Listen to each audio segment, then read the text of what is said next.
All right, it's 10:30 a.m. Time set for trial in State of Arizona versus Lori Daybell, CR 2021-001704. The parties are present, jury's not present. Are we ready to bring in the jury? Yes, Your Honor. Defense ready to bring in the jury? Yes, Your Honor. All right, go ahead.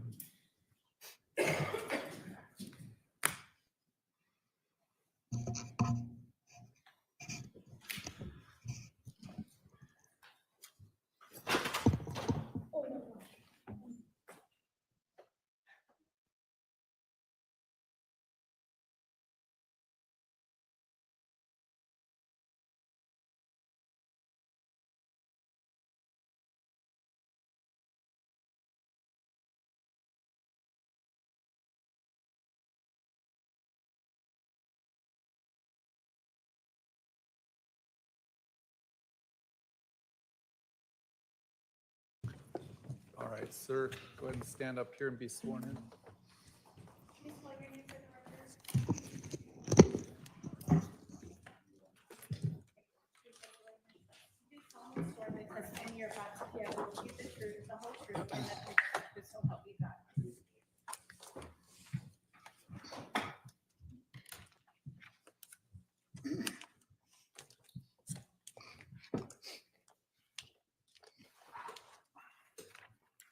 Would you please introduce yourself to the jury? Good morning. My name is Nathan Duncan. I'm a detective with the Chandler Police Department, Robbery Homicide Unit. How long have you worked for Chandler Police Department? Well, I'm 2 months shy of 25 years. Can you tell us the different areas you have worked? After graduating from the academy in September of 2000, I went into the patrol unit, as a patrol unit, for about three and a half years.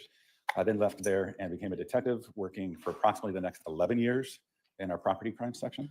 And in the last 10 plus years, have been working in the robbery homicide unit. In your career, have you been asked to write search warrants to obtain and review cell phone records? I have. In your career, have you been asked to write and obtain search warrants for iCloud records? Yes, I have. And in your career, have you been asked to basically write search warrants for all different types of social media and digital media? Yes. On July 11th of 2019, were you working that day? I was.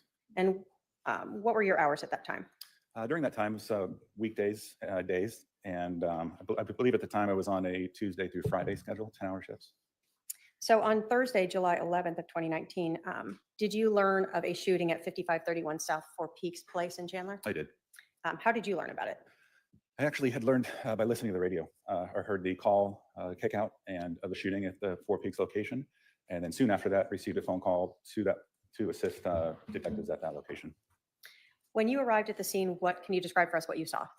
Yes, I believe I parked to the west of the location. When I arrived, I saw crime scene tape had already been placed. There were emergency vehicles such as fire vehicles and police present already. I then walked towards the front of the house where other detectives had gathered and spoke with them regarding the case, and then we were given tasks. When you arrived, was Alex Cox still on scene, or did you see him? I did see him from a distance. He was seated on the sidewalk. I did not get close to him and did not know who he was at the time. When you arrived, do you know if Lori Vallow was there? I never saw her. When you arrived and you said you met with other detectives, were you given an assignment or task to do? I was. What was that? I was asked to assist Detective Coons with the crime scene and basically be an extra set of eyes and hands for him when processing this crime scene. Okay. So you're with Detective Coons. Was there also anyone else assisting you? At some point, Detective Werther was there as well. And we had a patrol officer that was standing by helping us, and also a crime scene investigator with us. Okay. Before you can enter the house, did you obtain or did you have someone write a search warrant so you could go in the house? Yes, So does that mean you guys had to just kind of wait around for that to be approved? absolutely. And then ultimately, did you enter the scene around 11:53 in the morning? We did. When you were helping to process this scene, you were not the case agent, right? No, I was not. Were you aware of the time of the 911, when the 911 call was placed? I was aware at the time, at that particular moment, no, I was not. Is that something you learned later? Yes, Did you include that in your report at some point? I did. Did you get the time correct in your report? I did not. Have you since verified through listening to the 911 call and looking at the CAD report of the time of that 911 call. Yes, the correct time on the 911 call is 8:36 hours that I noticed through the 911 call and CAD in reviewing for this. Then I did notice that in my supplemental report, I noted the wrong time of 8:32. Were you aware of who made the 911 call? I was. And who was that? Alex Cox. So when you are finally allowed to enter the home, can you tell us what you observed when you first walked in? Well, prior to walking in, we had a crime scene technician go through and take overall photographs of the entire residence. After that, we utilized the Lizard Q system to take additional photographs. Once that was complete, then we made entry in to make our own observations. The front door faces to the west of this home, and as you enter, there's a small foyer. Blue is white and black checkered flooring, and then you step into what I referred to as a great room that had no furnishings. There was a mirror on the north wall, a large picture window on the east wall, a mirror on the south wall, and a mirror on the west wall. I noticed the body of the deceased, later identified as Charles Vallow, laying on the western portion of the room. He was in what we call the supine position, with his head to the north and his feet to the south, and his arms on each side of his body.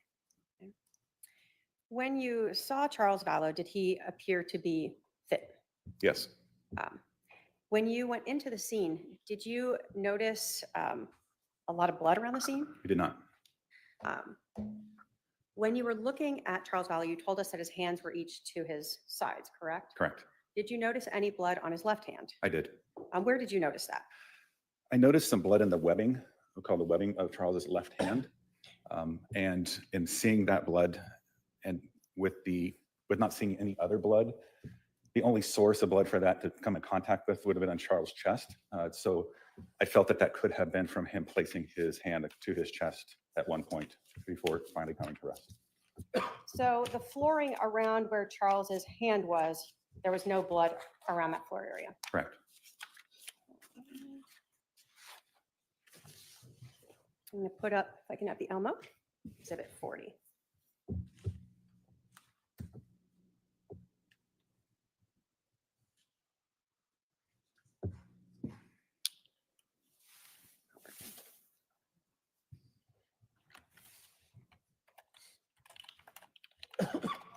There we go. All right, so what we see here in exhibit 40, when you arrived, fire had already gone in, done whatever treatment, and removed themselves from the residence, right? Yes. So you can still see some of their equipment attached to Charles, correct? Correct. And then what we're looking at here is his left hand. Yeah, his left hand on top of his left thumb and on the side of his left index finger. And I'm putting 41 up. Is that what you observed? Yes. So even around Mr. Vallow, did you notice a lot of pooling of blood around him? I did not. Did you notice more sort of after the medical examiner's office came and rolled him and moved him around? Yes. You talked about mirrors in that room. Did you notice any cracks or damage to any of those mirrors? I did not. Did you see the bat in the room? I did. Was that on Charles's right or left side? It was on his right side above his, more north of his head. And when you are processing that room, are you looking for any potential blood evidence that's not just on or around Charles Vallow? Yes, we are. We're constantly looking for any kind of blood evidence that would help us tell the story. Any kind of movement of somebody who had bled and then moved through the house to try to better explain what had happened. So in this case, did you check that wood floor in that great room for any blood drops or spatters or smears that might be on the floor that wasn't like right under Charles? Yes. Did you find any? No. Did you go into the other rooms in the house and help search for any other blood evidence? I did. And did you note any blood drops or smears or anything else on the flooring or walls in any other rooms? Not on the flooring and walls. The only other location of blood that was present would have been on the faucet of the kitchen sink. And that was that small drop right on the faucet itself? Or I would more smear, or I would call it a drop, but yeah, there was a red substance consistent with blood on that faucet. were you looking around the room for any towels or shirts or anything else that may have been used to, whether it was clean up or stop bleeding? They were. Did you find any? No. At some point, as you are going through the scene, did you go into what I'm going to call the pink room The pink room, or with the gun? Yes, I did. Look up my exhibit here. When you went into that room, were you, and I guess I can call it the pink as well as black and white striped room, exhibit 71. Did you observe this orange duffel bag, the garbage bag with some clothes, and then the gun laying on the floor next to the duffel bag? I did. Were you responsible for making that gun safe? I was. What did you do to make the gun safe? So obviously, we, with help of our crime scene technician, we photograph the gun, the bag, and everything as it is in place. That's how we found it. At that point, I would place some gloves on and pick up the gun, also looking for any kind of blood or biological evidence on the gun while I'm looking at the gun. I would eventually do what's called making the gun safe. I would remove the magazine from the gun, set that aside, and then cycle the slide to remove any kind of cartridge that's inside of the chamber. In this case, this is a Springfield XD handgun. The magazine was released and removed. The cycle was manipulated, and a single .45 caliber cartridge fell out. I'm going to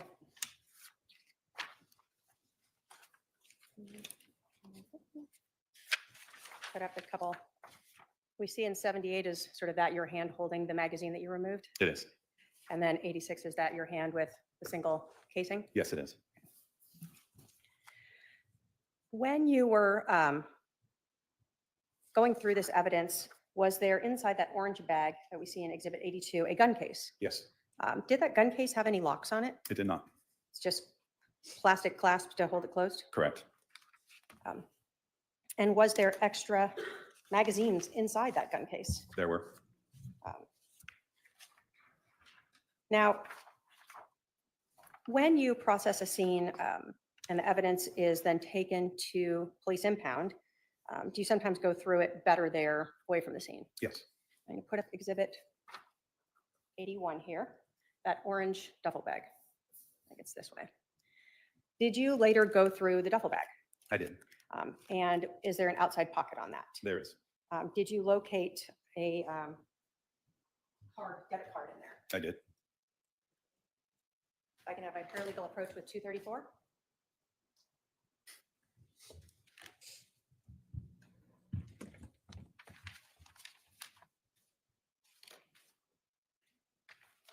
Do you recognize Exhibit 234? I do.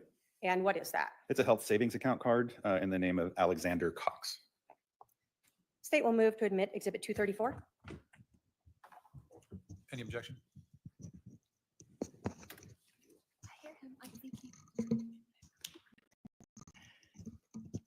234 is admitted. So Alexander Cox, is that the name of the person who called 911? Yes, it is. And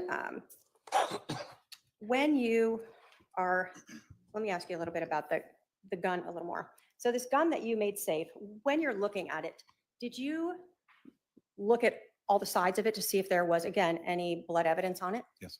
Did you see any? I did not. And that's something you are going to check to make sure you don't potentially change the way it looks? Correct.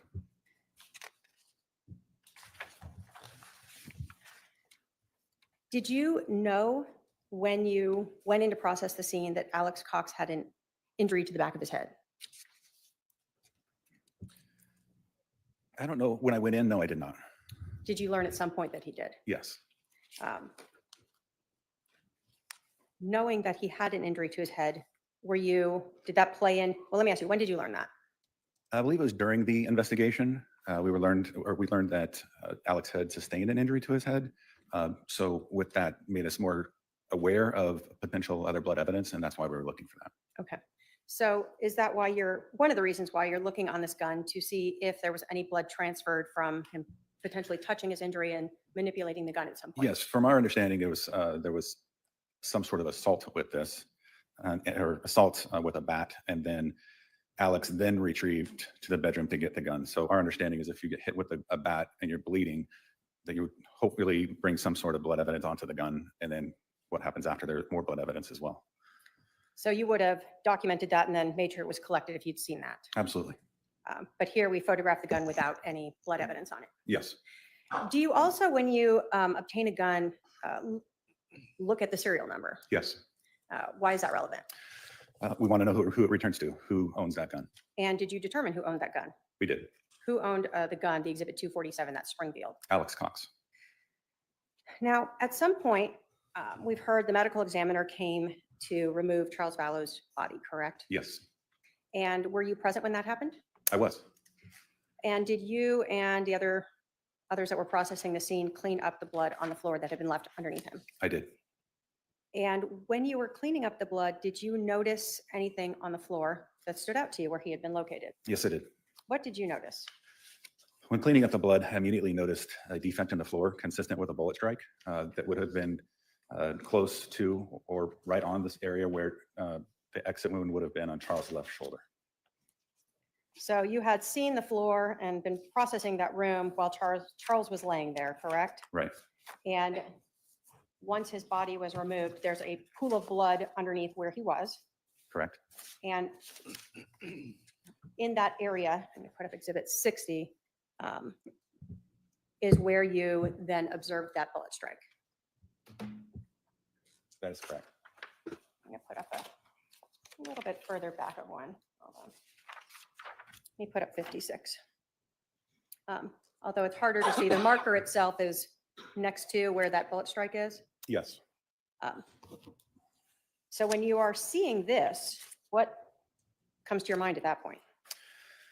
Well, in this scene, we're trying to make sense of kind of what happened with limited information. We know we have two casings, and we know we have two projectiles. We have a projectile that's into the wall, and we also have a projectile that is near Charles' body. We believe, obviously, the first shot or a shot went through and through his body, causing two holes and entered into the wall. The other shot we have is a low left abdominal entry, and what we believe, and not confirmed until autopsy, but a upper left trajectory near his shoulder. We looked through the room to where this projectile could have exited throughout the room and then landed in that spot near where Charles was. And we did not see anything until his body was removed and the blood was cleaned up. So you're looking like walls and trying to find any other location where the bullet may have struck and bounced back and ended up in the floor there. Correct. And you didn't find any defects or any holes or anything other than the one bullet that was in that baseboard. Correct. So when you see this now, did you feel that was consistent with the bullet striking the floor underneath Charles and him being on the floor when he was shot? 100%. Because of that, did you end up actually cutting out and collecting that board? We did. And then you said that you were wanting to know if that was confirmed during an autopsy, correct? Yes. Did you attend the autopsy? I did not. During this initial investigation on July 11th of 2019, did you ever search Charles Vallow's rental car? I did not. So Lori Vallow had his car all day and nobody looked inside of it. To the best of my knowledge, yes. Initially, as a person who was just working the scene with Detective Kuntz, did that sort of end your investigation or your involvement for at least July 11th? Yes. What was your next involvement in this case? My next involvement had some prior to June of 2020. June of 2020 is when I was assigned the status of case agent in this case. Prior to that, I did help Detective Moffat with analyzing and just sorting through iCloud phone records and other data for him. So we have heard about cell phones that had been extracted from retired Detective McDonald. That was Charles Vallow's cell phone. So was Yes. that one item of evidence that had been collected? Yes. Did you review any of that extracted data? Yes, I did. Did those extractions include things from emails, Yes. text messages, Yes. sort of anything you might expect to see on anyone's smartphone? Correct. When you are looking through this, did you look through both Charles' iPhone extraction and later some iCloud account extractions? I did. What are iClouds? The best way to describe an iCloud is it's cloud storage for Apple products. If you have a MacBook or a phone or a Mac computer and you use an iCloud email address, and then the information from all of those would be stored under one iCloud account. So someone can intentionally store things there? Yes, you can choose what you want to store in there. A lot of times there's a default on there, but you can go through and manipulate as to what you want saved in your cloud or backed up in your cloud. So there can also be things, if a default is on, that are people may be not even aware that are being saved up there. Correct. I say up there as if it's really a cloud, but whatever. When you were reviewing this data, did you, without going into anything specifics, did you see interactions between Charles Vallow and Lori Vallow prior to about June 27th of 2019? I did. And did you see interactions with Charles Vallow and Lori Vallow after June 27th of 2019? Yes, Did you see a change in those interactions? definitely. Did you learn from reviewing Charles Vallow's cell phone extraction and iCloud accounts that Charles had found an email sent to Chad Daybell that was purportedly written by him? Yes, I did. Did that involve an email address, kkwalker75 at Yahoo? Yes, it did. Did Charles Vallow in fact save a copy of that email into his account? Yes, he did. In reviewing Charles Vallow's cell phone extraction and iCloud account prior to this time in June, had you seen any use of this kkwalker75 at yahoo.com email address? Prior to June 27th of 2019, had you seen Charles Vallow utilizing that email address? Had I seen Charles utilize it? Sorry, no, I did not. So even though you're going through his account, you're seeing emails by him, right? Right. And you're seeing emails that are saved into his own iCloud account, Yes, but nothing in there was saved prior to June of 27th of 2019 relating to kkwalker75 at yahoo.com. that is correct. Was the first time that you kind of became aware of this account when you saw that Charles had saved an email and then began texting Lori Vallow about it? Yes, Did you find multiple text messages or SMS messages from Charles Vallow to Lori Vallow relating to this letter? yes, I did. Did you find evidence that Charles Vallow, after discovering this email, contacted Chad Daybell? Yes, Did you find evidence that after Charles Vallow found this kkwalker75 email address, that Charles Vallow contacted Chad Daybell's wife, Tammy Daybell? yes, Was a search warrant executed on Yahoo for that kkwalker75 at yahoo.com? it was. If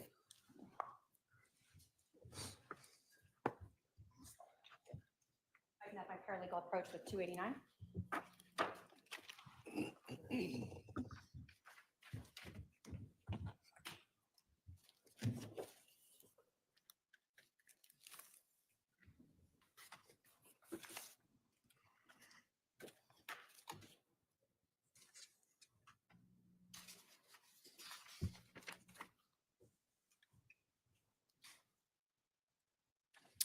Does 289 include first an affidavit from Yahoo authenticating the kkwalker75 at yahoo.com account? It does. Does it include information for the subscriber? It does. And does it include a portion of the emails associated with that account? Yes, it is. When you looked at the subscriber information, what was the name of the person subscribing to this? Karen Walker. Did that person provide a phone number? Yes, I did.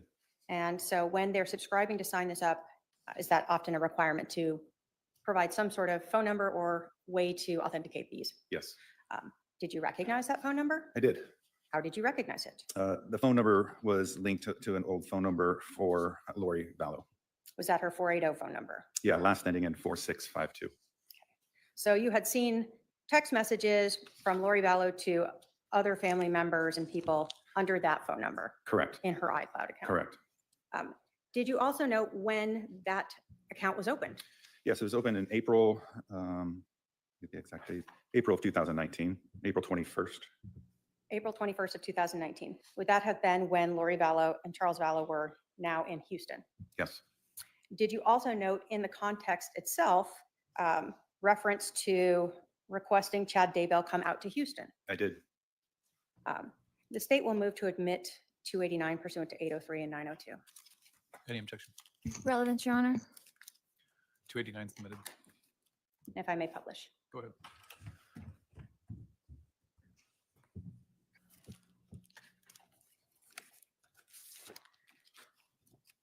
So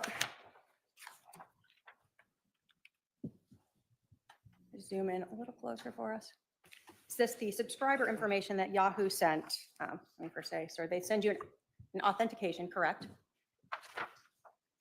And then they sent you subscriber information. Is that what you were looking at, where you noted a phone number that you recognized as belonging to Lori Vallow? Yes, And again, this shows when the account was created on Sunday, April 21st, yes, but the name associated was Karen Walker. correct.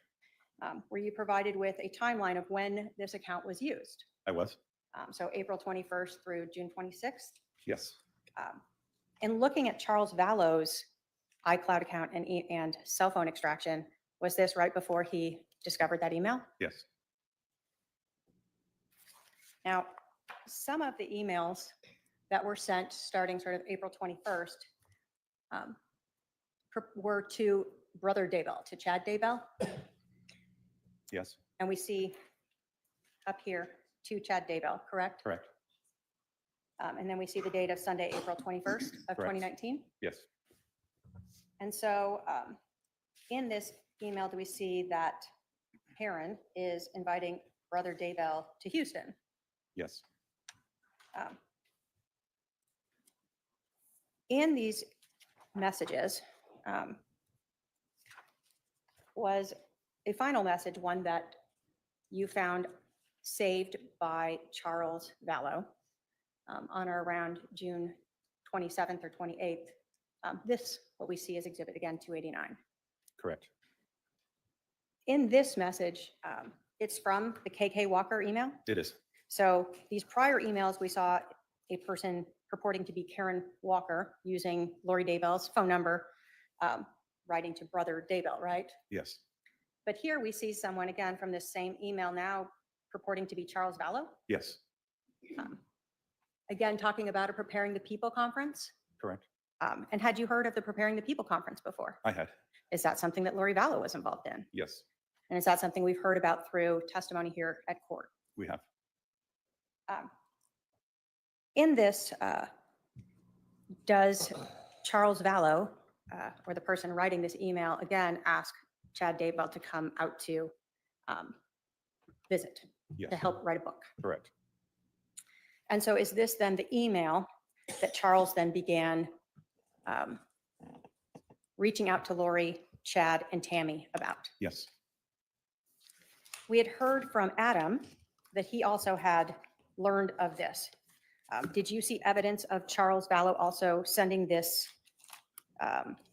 letter that we see in 289 to Adam? I did. Based upon your review of the case and the dates on here, did Charles Vallow begin confronting Lori Vallow and Chad Daybell about the affair less than 2 weeks before he was killed? He did. And did you in fact see emails that Charles Vallow sent to Chad Daybell on June 29th and 30th? I did. And did you in fact see emails that Charles Vallow sent to Tammy Daybell on June 29th and June 30th of 2019? I did.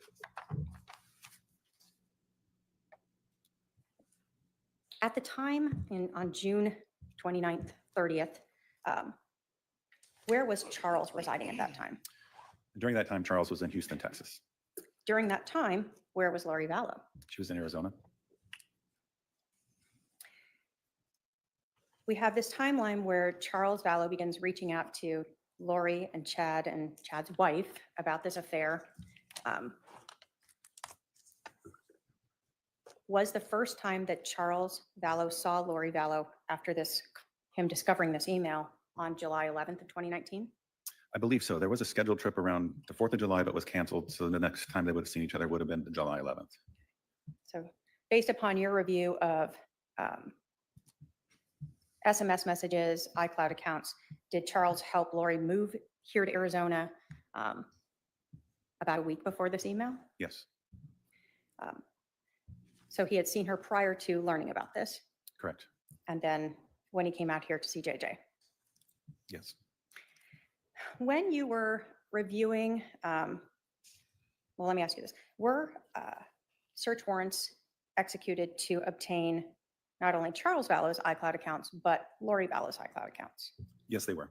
Were there two different iCloud accounts that were that search warrants were executed on? Yes, Was one of them Lori for Style at iCloud.com? it was. And was the other one Lollytime at iCloud.com? It was.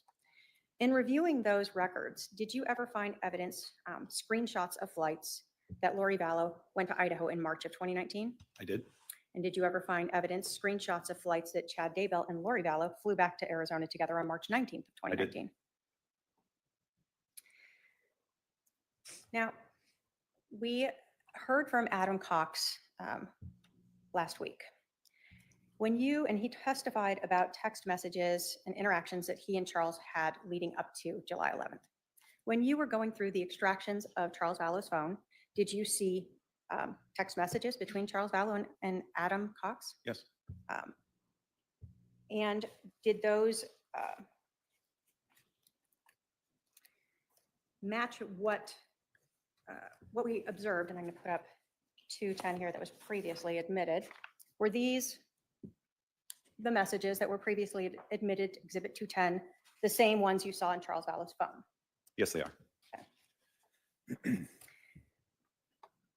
When you were reviewing the text messages or SMS messages for July 11th of 2019, do phones and the extractions advise when a message is received as well as when it's read? It would show that, yes, in the Cellbrite report. Yes. Okay. So, for instance, we see here a time and a read, correct? Correct. So when a message is incoming, it'll show when it's read. Correct. Obviously, when it's outgoing, we don't have that, correct? Right. So as you were looking at those messages on the cell phone extraction, did you see as Charles is arriving, he's sending messages to Adam? Yes, that's correct. And then he receives a message from Adam at 7:36:19, Yes.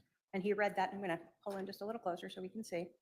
At 7:36:27, Yes. so just a few seconds later. Correct. And then again, he gets that message from Adam, they're planning something. And did he again read that like simultaneously? Yes. And then did Charles send a message within a few seconds of reading that? Absolutely. Correct. And then again, this timing is just within seconds, like just ongoing conversation. Yes. Do we see that just a few seconds later, Adam sends a message to Charles, I was supposed to spend the night at the house last night. She probably blocked that. Yes, I do. And then again, another 20 seconds later, Charles sends Adam a message, what you do is up to you. Yes. Then we see that Adam sends a message back to Charles again within another 17 seconds or something. I'm going to put the pressure to have him come get me now, see what he says. And that was read again, when? 12:13. And again, did Adam send a second message where he says, okay, and when was that read? 12:13. And then Adam sends another message now. So these first two were at 7:37:29 and 7:37:39. Yes. And those were not read like these other ones almost simultaneously, correct? Correct. So after Charles said, what you do is up to you, it doesn't appear that he is any longer reading those emails Correct. or text messages, I apologize. The last text message that Adam sent then at 7:49 and 34 seconds was me and Zach are going to the Stake Center tonight at 8 to play basketball. Holmes is always there, either playing ball or interviewing people. I will try to catch him to have a conversation with my old friend, right? Correct. When was that read? 12:13 as well. Charles Vallow alive at 12:13? He is not. So someone else is reading those. Yes, And this is coming from the extraction of Charles Vallow's phone.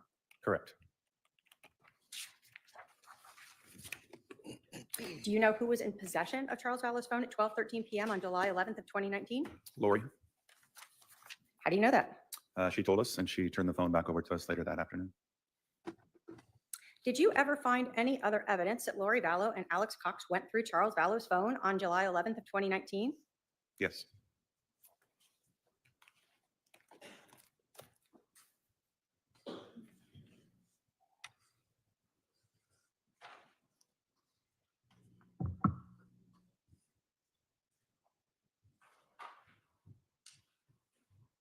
During this investigation, what we had already heard through Detective Werther, that search warrant was executed on Alex Cox's Verizon cell phone, 480-351-9120. And were you familiar with those records? I am.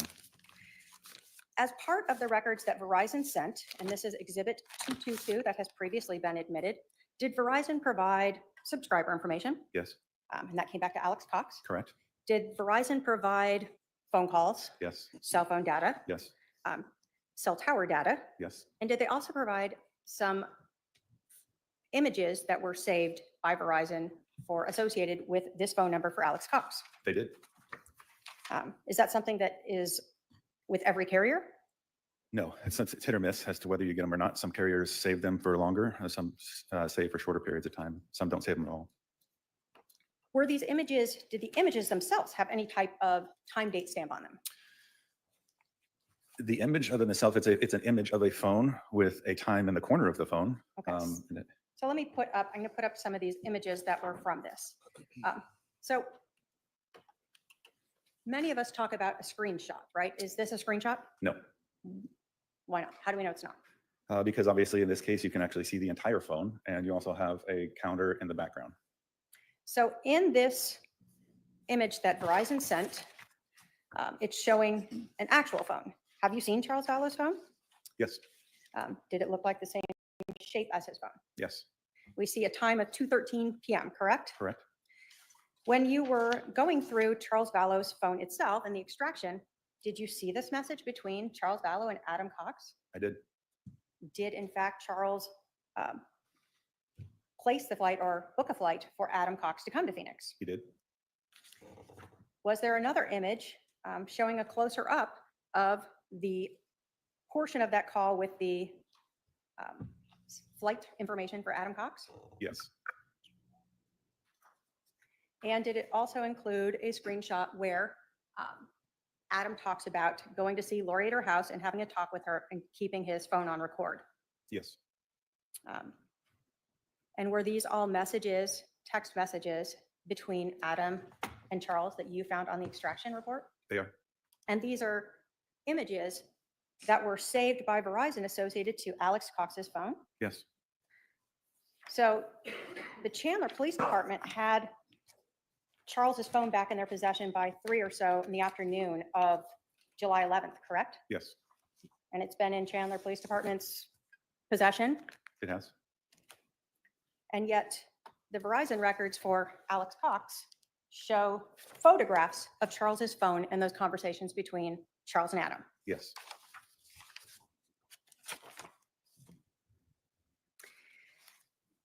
Now, did you learn in this investigation whether or not Lori Vallow knew the PIN to enter Charles's phone? I did. And did she in fact provide that to Detective Inclan so that it was easy to get into Charles's phone? Yes, So on July 11th, Lori Vallow has Charles Vallow's phone and she knows the PIN number to access it. yes, And it's in her possession. correct.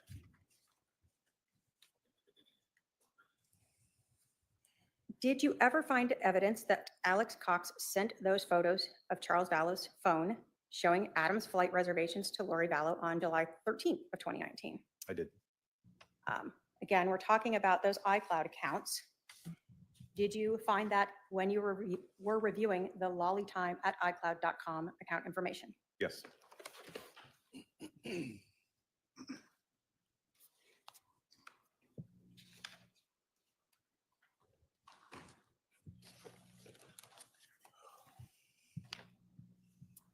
I can have my paralegal approach at 2:31.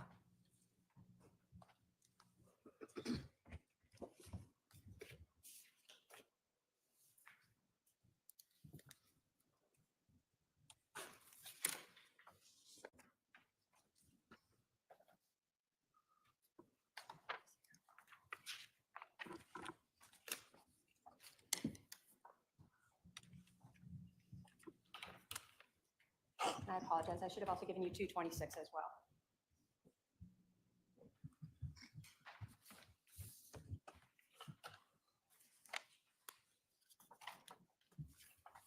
Do you recognize 2:36 there as the affidavit for the lollytime@icloud.com account information? I do.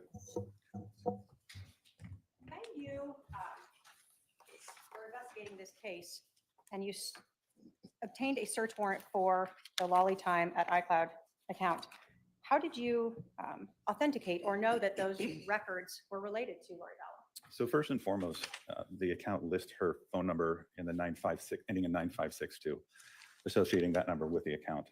Secondly, you can go through the content of the account and you see contacts familiar to Lori. You see text messages where she's texting and people are calling her by her name of Lori. You also have photographs and videos on the account that could all associate that account to Lori. Did that lollytime@icloud account even include photographs of Lori Vallow and Chad Daybell's wedding? They did. Your Honor, the state will move to admit Exhibit 226, which is the affidavit, as well as Exhibit 231, the photographs. Any objection? Relevant, Your Honor. All right. Give me the numbers again. 226, 231, 226 and 231. 226, 231 are admitted. And if I may publish. Go ahead. So when we're talking about the iCloud account, are you able to kind of go through this extraction, what is provided to you by Apple, and look for things separated in terms of like emails or text messages or photographs? Yes. And then are you also able to then determine both sources and timestamps for some of those things? You are, yes. So looking at this report from the Apple iCloud account, do we see the lollytime@icloud as a source? Yes. And then we see a timestamp over here of 7:13 at 5:57 p.m. Correct. And then this, does that mean that's converted for Arizona time? The UTC -7 mean it is Arizona time, yes. And then we see from Alex Cox, the 9120 number, the one that we were talking about just recently, correct? So in this report, we see that there's 3 photographs that were sent. Thumbnails of those, yes. And then were those photographs also obtained or saved in the iCloud account? Yes, they were. And so again, showing those, were these the same 3 photographs that you had found in Alex Cox's Verizon records? They are. And looking at this, what day was Adam returning? He was Sunday, July 14th. So this message, this text message and photographs was sent on the 13th prior to Adam returning. Yes.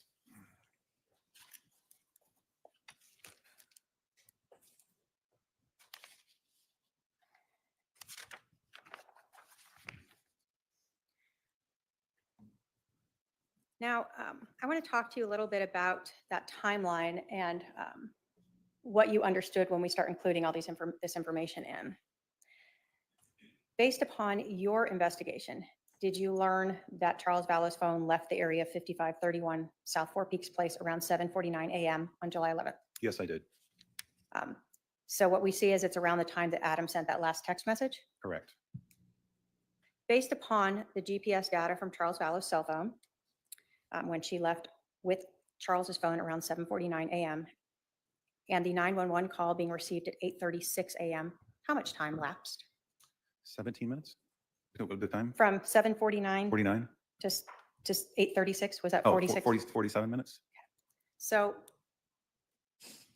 if we have heard testimony from Dr. Baumgartner that Charles Vallow, when he was shot in the heart, would have taken up to a couple minutes to die after he was shot in the heart, and Lori Vallow has told Detective Inclan that she left right after Charles was shot, would that mean that Charles Vallow just lay dead on the floor for 45 minutes before Alex Cox called 911 at best? Yes. When you were looking at those Verizon cell phone records for Alex Cox, Exhibit 222, did you look at when and to whom Alex Cox called? I did, yes.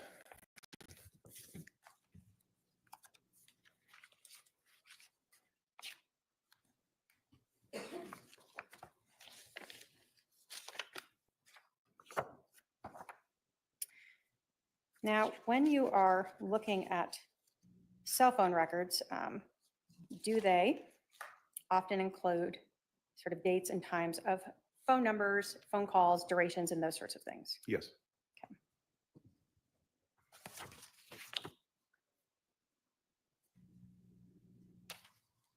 I'm going to use the back of one of these here. So when we start looking at July 11th, is the first call that we see on Alex Cox's phone him making an outgoing call? Yes. And do we see who he calls? Lori. So this 480-692-9562 number is one of the phone numbers that you have obtained a search warrant for that was subscribed to Lori Vallow. Correct. And when did that occur? 7:52 a.m. So Lori Vallow leaves the house at 7:49 with Charles's phone, and 3 minutes later, Alex calls her. Yes. And did that last for Under a minute, I believe. under a minute? 49 seconds. Yes. Did you look at the next call that Adam Cox made on July 11th? I did. Was that what we see here at 8:06 a.m.?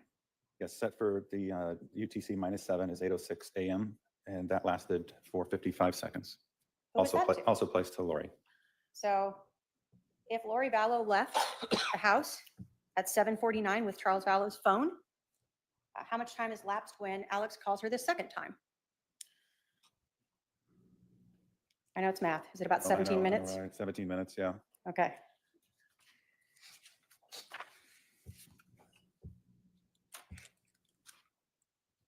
And actually, I think so at this point, has Alex called 911 yet at 8:06 a.m.? At 8:06, he has not, no. So at 8:06, Alex Cox calls Lori a second time, and Charles Vallow has now been laying on the floor for at least 17 minutes. Correct. Understanding that the 911 call isn't made till 8:36, Alex Cox waits another 30 minutes before he calls 911. Yes. Did Lori Vallow ever call 911? No. Neither of her calls, neither of her phones. None. Not on Charles's phone. No.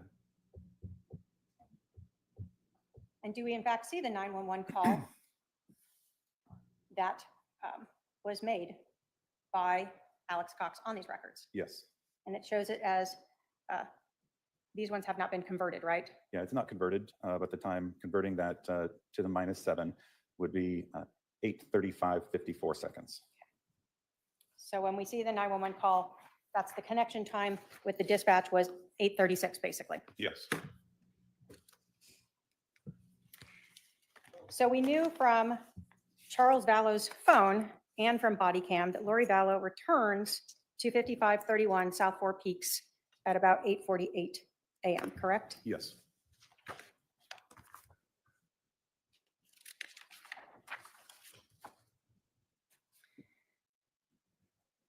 As you are looking through these phone records, are you looking to also identify whether or not what people are saying matches what we'll call the digital, the unchangeable evidence? Yeah. So you were present when Adam Cox testified, correct? Correct. And do you recall him testifying that he called his brother Alex on July 9th to see if he could stay with him? Yes, Did you look to see if Alex Cox records show if Adam called him? I did. So if we looked at Exhibit 222, those Verizon records for Adam Cox, would we see on July 9th at 13:21 hours that Adam called Alex? Correct. Did that call last over 20 minutes? It did.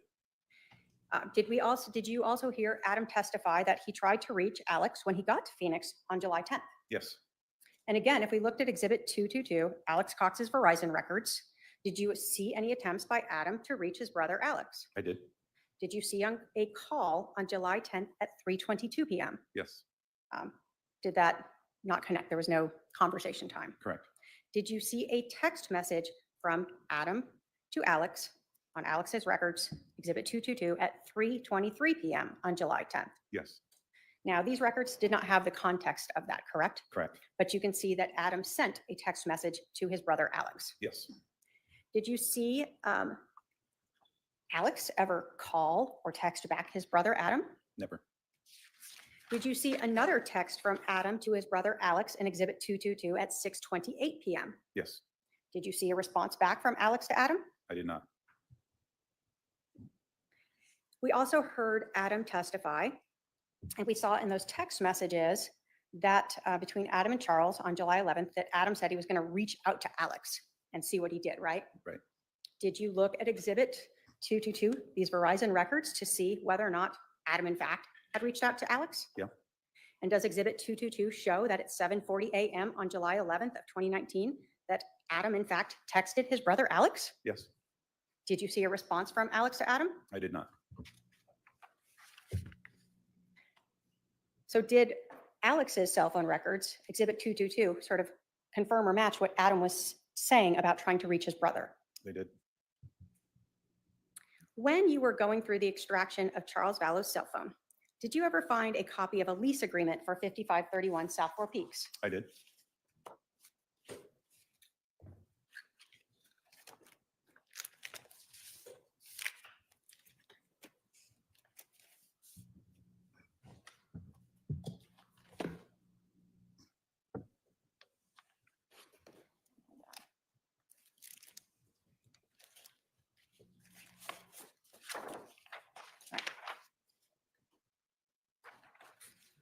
If I could have my paralegal approach with 212.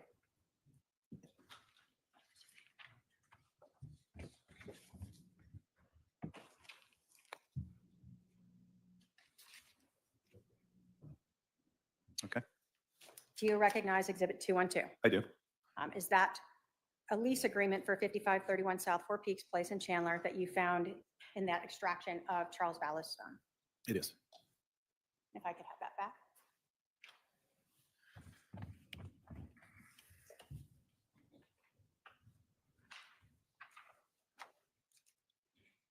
The state will move to admit Exhibit 212.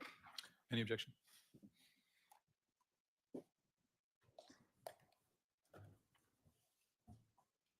It doesn't look like the complete amount, but okay.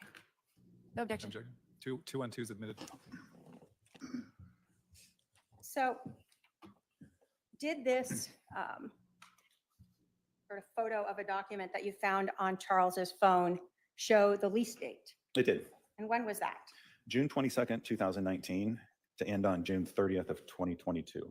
So a 3-year lease. Correct.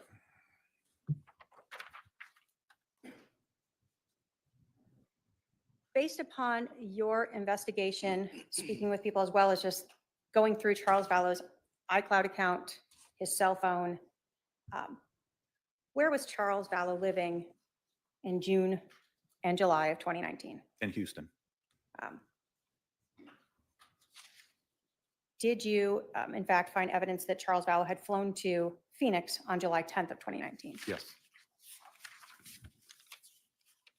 So we had talked a little earlier that in addition to the Lolly Time account, that there was a Lori for Style iCloud account, correct? Yes.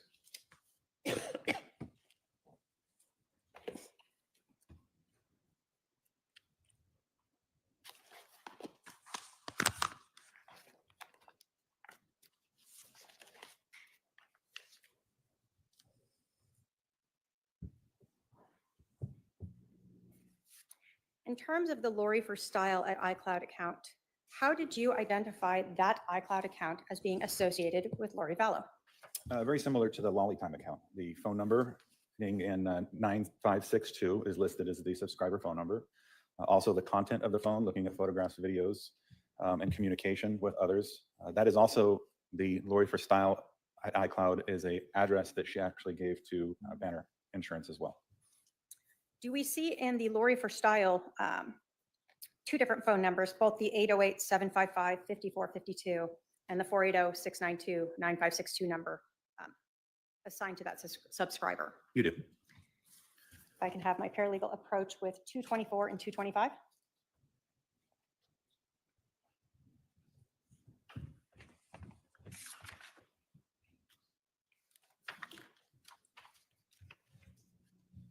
And do you recognize 224 as the affidavit from the iCloud records authenticating them?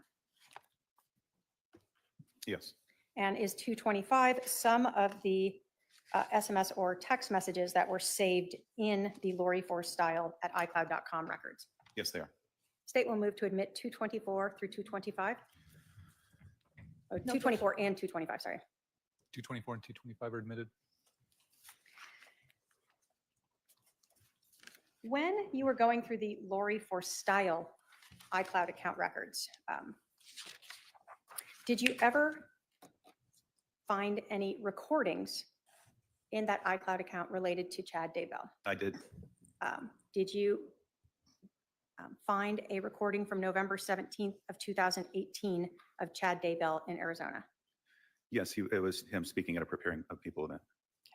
And have we heard testimony from witnesses who attended a Preparing the People conference here in November of 2018? Yes.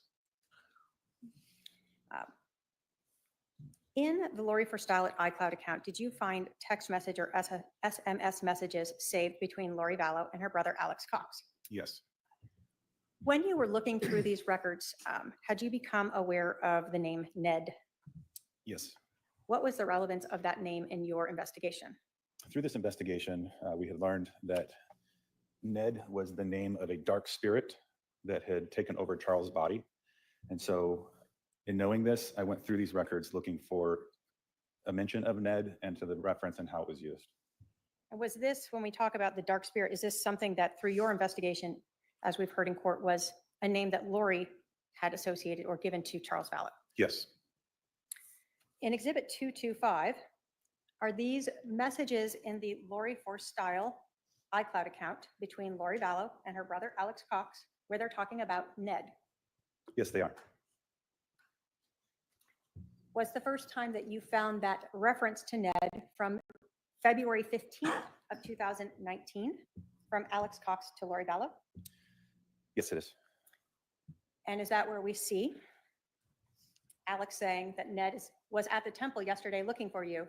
He thinks you are staying with me. Correct. And so again, we see the source is the Lori for Style, correct? Yes. And we see two, this is Lori Vallow's iCloud account, correct? And that's the number that we have associated with her with T-Mobile? Yes. And then Alex Cox's Verizon record. Correct. During your investigation on February 15th of 2019, is this the time period where Lori Vallow had disappeared and was no longer in contact with Charles Vallow? Yes. Is this the time period where Charles had JJ by himself? Yes. And do we see then Lori Vallow saying, that's good that he is so off, I guess? Yes. The next time we see the reference to Ned is that in March 2nd of 2019, again from Alex Cox to Lori Vallow? Yes. And does he advise Ned just came by and Tylee unleashed on him? He came to my house and he went to Summers first. He ran up in a rental car. Correct. So again, your understanding is from this investigation, from testimony at court, that Ned was Charles. Yes. Now, again, we talk about, there was a time period when Lori is, both we've heard in Hawaii and in Idaho, correct? Correct. We also see Alex trying to get Lori Vallow's new address. Yes. And she gives him a lollytimeforever@gmail.com, correct? Correct. So that's another address that she had. Yes. Now we heard, again, Ned being associated to Charles. Do we have a text message on March 26th of 2019 from Alex to Lori saying Ned is still alive, just confirmed? Correct. This next message, is that from Lori Vallow to Alex? Yes. And it says it's not Ned, right? Correct. So it's not even a he, it's it's. And then we have another message, it's a new one, Ned is gone. Correct. So is this around the time where we've heard of that girls' weekend, Yes, where they were trying to cast out the evil spirit in Charles? correct. As you continued in this Lori for style, do we see again Lori texting Alex saying, no one has seen him, right? Just talk to him. Correct. And then Alex says, correct, Charles' body is alive, right? Yes, So in your investigation and through the testimony here at trial, have you heard people indicate that Charles's body was possessed by an evil spirit? I have. And they're trying to cast out this evil spirit? Yes, So here we see that it's not Charles is alive, it's Charles's body's alive. correct. Does Alex then respond to Lori, what did you learn? Yes, And that one's from Alex to Lori. correct. And then does she respond, a lot, still working on it, we'll call you later. That's correct. When you went through a lot of these records, did you see a lot of reference to telling people to call her? Yes, Obviously, we don't have those recordings, right? correct. And so would you often see calls then in the phone records to match up with a request to call? Yes,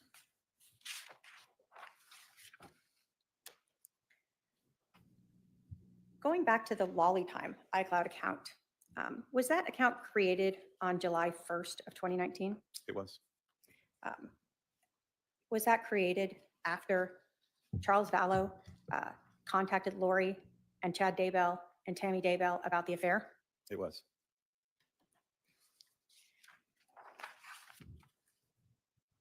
When you were going through those Lolly Time at iCloud account records, did you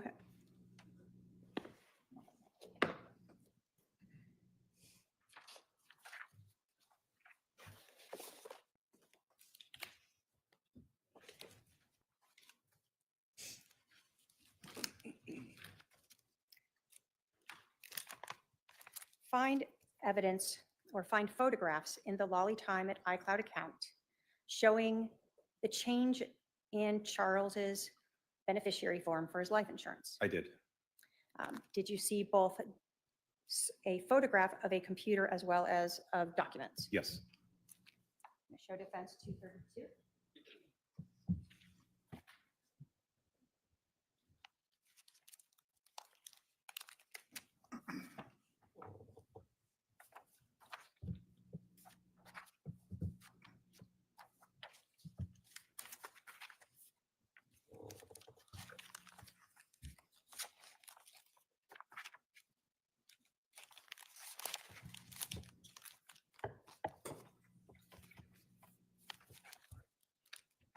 I can have my paralegal approach with 232.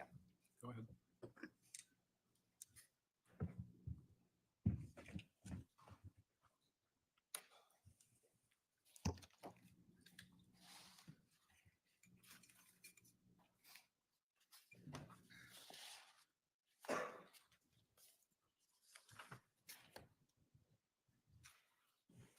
Do you recognize both the report and the photos that were obtained or part of the records for the Lolly Time at iCloud.com account that was obtained through a search warrant by the police department? yes,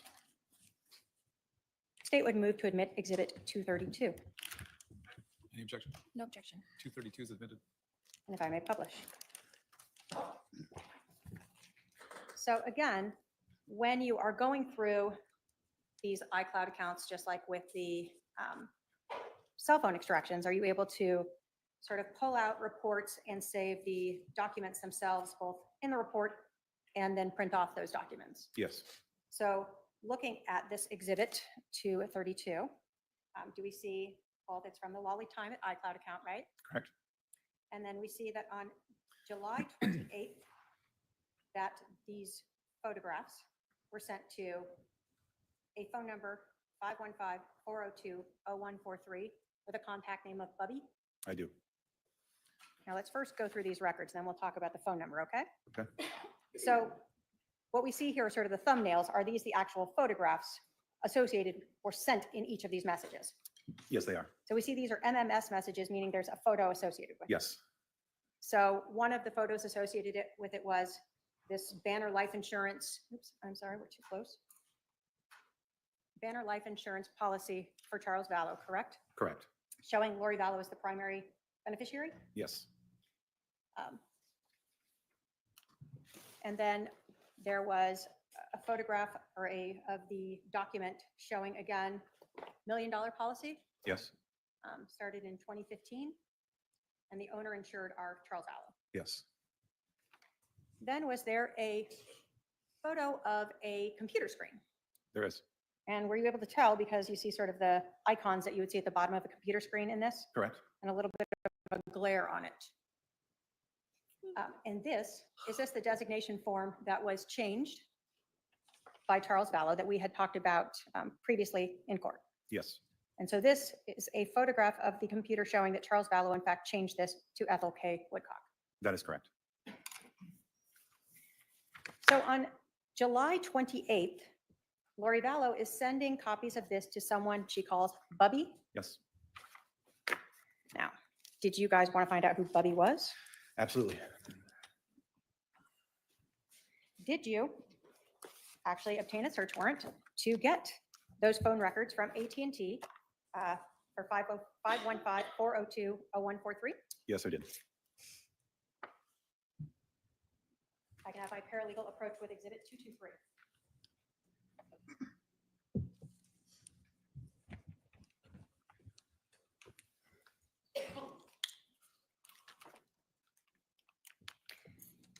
Do you see in there, first, an affidavit from AT&T authenticating those records for the 515 number? Yes. A thumb drive that contains all of the records that were sent, Yes. as well as some of the subscriber information and records. Yes. Now, obviously, contact names are just contact names. Were you able to determine who this number was associated with? Yes. How? Once again, looking through the content of the messages that we saw via either photographs sending back and forth or just written content, this person was found to be Chad Daybell. In addition to that, we received an audio recording from a local business in which Chad contacted this business and listed this as his phone number. So this 515 number, there's a recording of Chad Daybell using this phone number to contact a business. Yes. And then the context of the messages that you see in this iCloud account with the contact Bubby confirmed that this was in fact Chad Daybell. Yes. State will move to admit Exhibit 223. Any objection? No objection. 223 is admitted. So on July 28th of 2019, Lori Vallow is sending photographs of the life insurance policy, original and the change, to Chad Daybell. Yes. As you were going through this iCloud account, the lolly time, did you go through many, many, many text messages? Yes, I did. Did you note text messages between Lori Vallow and her brother Alex Cox that were saved in that lolly time account? Yes. As you were going through those text messages, did you note Lori Vallow giving her brother the new address of 5531 South Four Peaks Place? I did. Did you see the messages leading up to July 11th? For instance, one on July 9th talking about being like Nephi? I did. Did you see text messages between them even out to August 12th where Lori Vallow talks about going to Social Security? Yes. And in these text messages, as you looked at these two conversing, did you see text messages talking about other people being Z's, just the letter, because of their association with Charles? Yes. I show Defense Exhibit 227.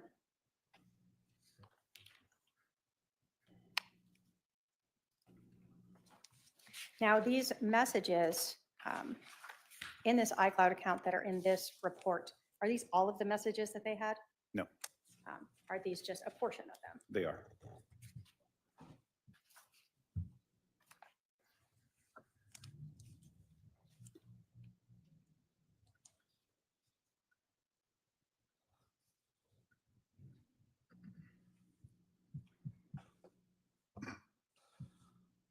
It's ready. Oh, sorry. I'm done. And if I, oh, actually, can I have my paralegal approach with 227? Go ahead.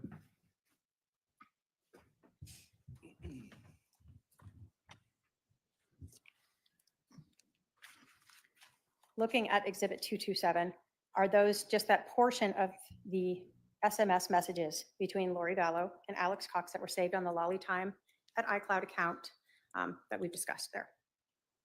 Sort of Yes, they leading are. up to and right after July 11th. Yes. State will move to admit Exhibit 227. Any objection? No objection, Your Honor. 227 is admitted.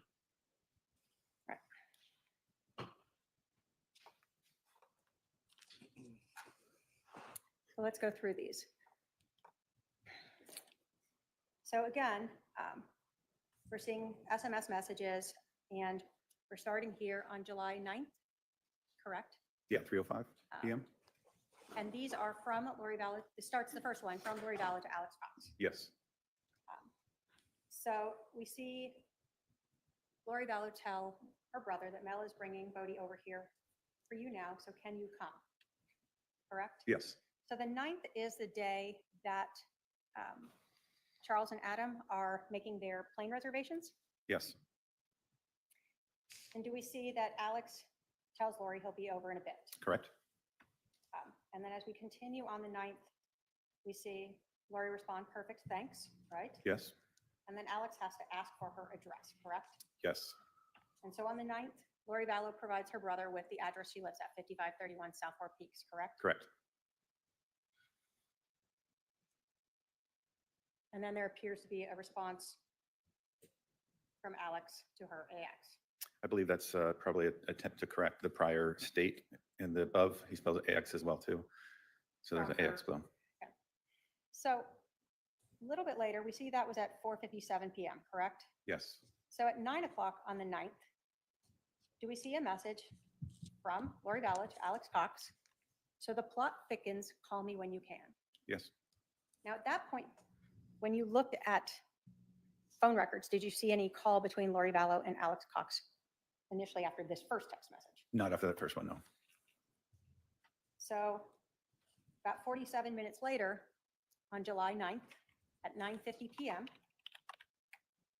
does Lori Vallow send her brother Alex Cox a message, getting sleepy, so I'm going to need you to stay close to me the next couple days. Mel too. She can't go to Utah. They are planking some kind of intervention, but want Mel out of the way, so I'm left alone. I need to come get the stuff at your house tomorrow and store it or secure it. Lots to do. Thank you for standing by me. It's all coming to a head this week. I will be like Nephi, I am told, and so will you. When you saw that message, did you ever check Alex Cox's cell phone records to determine whether or not there was a phone call after that? I did. Did you see that Alex Cox and Lori Vallow talked on July 9th at 21:56 hours? What time would that be? 9:56. So 6 minutes after this, or 56 minutes. Correct. So 6 minutes after this text message, Lori and her brother have almost an hour-long conversation. Yes. Now, in this message, when you were going through these records, did you recognize or learn who Nephi was? So in going through this particular message, I knew that Nephi was a figure in the Book of Mormon related to the Church of Jesus Christ of Latter-day Saints, but I didn't understand the significance. So I then did some research to find out who Nephi was. You were present in court when Adam testified, correct? Yes. And did his testimony about Nephi being told by the Holy Spirit to kill Laban and that this was a justified killing match with what you had learned when you researched it? Yes, it did.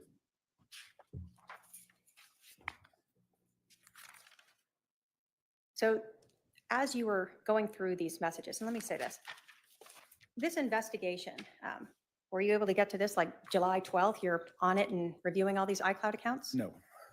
Did it take significant period of time to start finding phone numbers and finding iCloud accounts and then writing warrants to obtain them?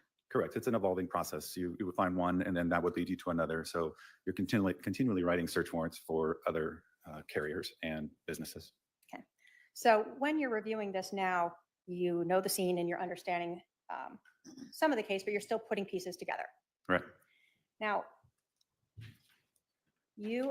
were you aware from looking at Charles's phone and the messages between Charles and Adam that they were talking about an intervention? Yes, So on July 9th, Adam and Charles were discussing an intervention, correct. possibly recording Lori. Yes, And then what we see then at 9:50 at night is Lori telling her brother that they're planning an intervention.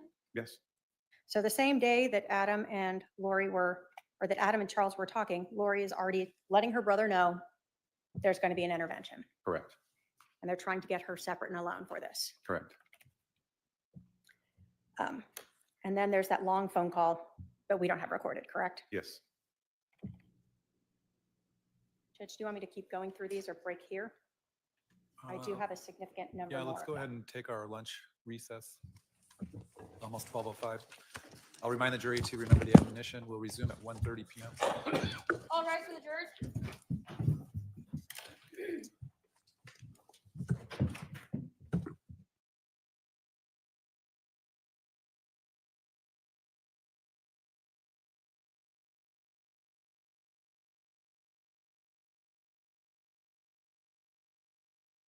In reviewing all these iCloud accounts? No, Did it take significant period of time to start finding phone numbers and finding iCloud accounts and then writing warrants to obtain them? correct. It's an evolving process. You would find one and then that would lead you to another. So you're continually writing search warrants for other carriers and businesses.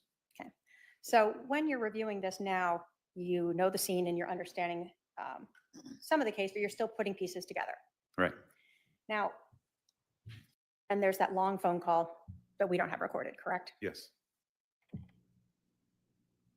Judge, do you want me to keep going through these or break here? I do have a significant number Yeah, more. let's of go them. ahead and take our lunch recess. Almost 12:05. I'll remind the jury to remember the admonition. We'll resume at 1:30 p.m. All rise for the jurors.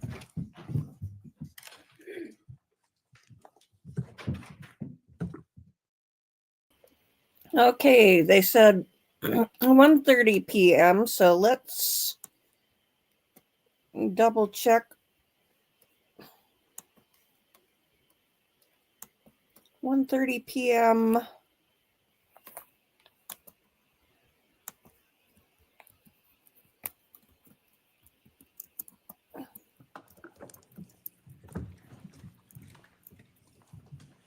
All right, the jury is present. Please be seated. You can continue with this witness. Can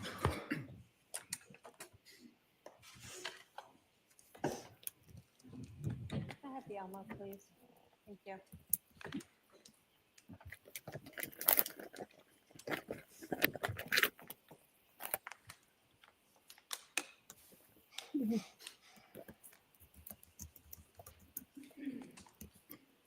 That takes a minute to restart when it's shut down, so.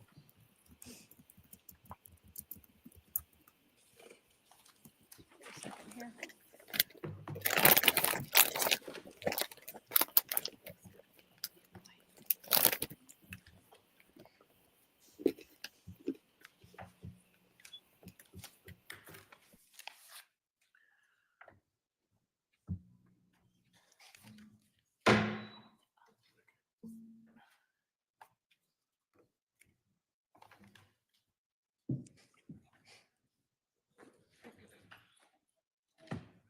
Should be kicking on. I know when it times itself out, it shuts down.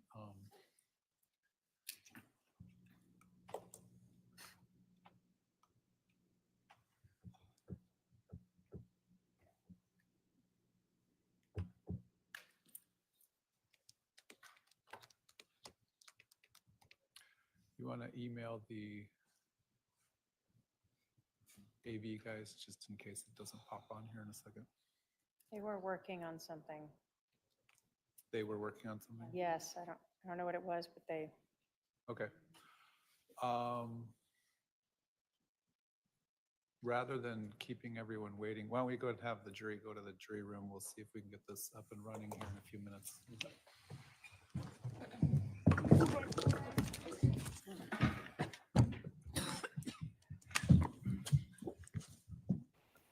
Oh dear. Let's see if we can find on X just how long this technical difficulty is.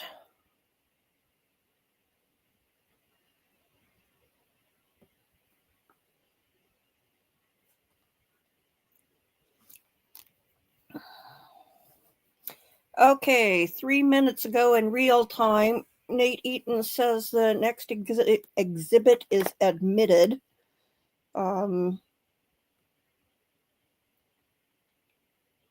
Let's see.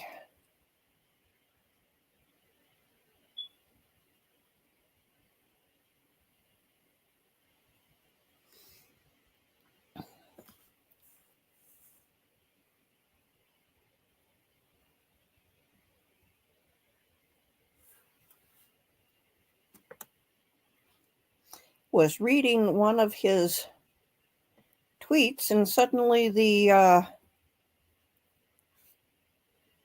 screen moved, and let's see if I can find it back.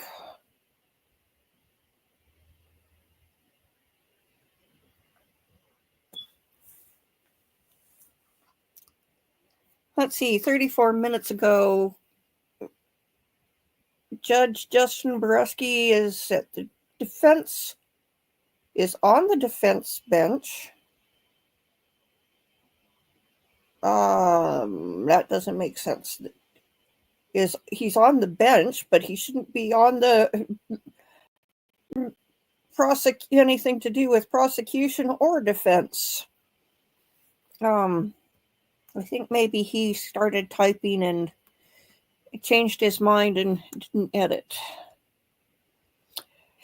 Judge says he has a draft of potential jury instructions for the parties to review tonight. Oh, and it just jumped again.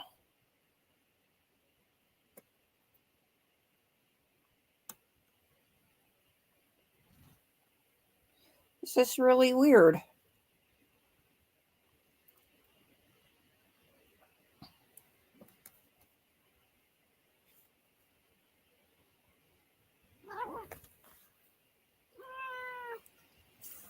Oh, ho, ho. We have a rather interesting thing coming up. Nate Eaton says, Lori sends a message to Melanie. You can't come tomorrow. This is a setup for both of us. Still on the phone finding out the details. Melanie responds, okay. Lori replies, they have an elaborate plan. I'll call you soon. Melanie says she can take all the kids and defend herself. Lori.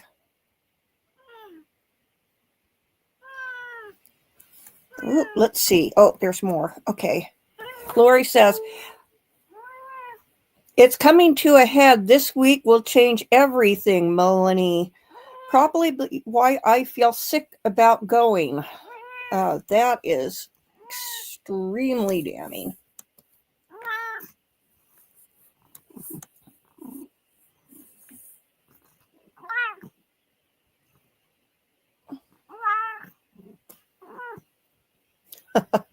Aowen says hello. Okay, this is some really heavy stuff that is coming up after they get things straightened out. I just hope it isn't a full half hour.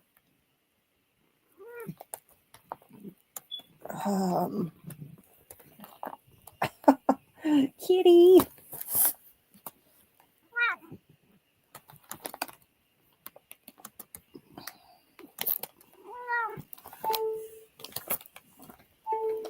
Aha. Oh. Yeah, Chad must be trying to come through, and that's causing the problems. Okay, let's see what is generally coming through on commentary.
Okay, Adrian F says the same thing that I've been thinking. Does anyone think that Lori shot Charles at all? I'm now more sure she took the second shot when he was on the ground, so the second shot.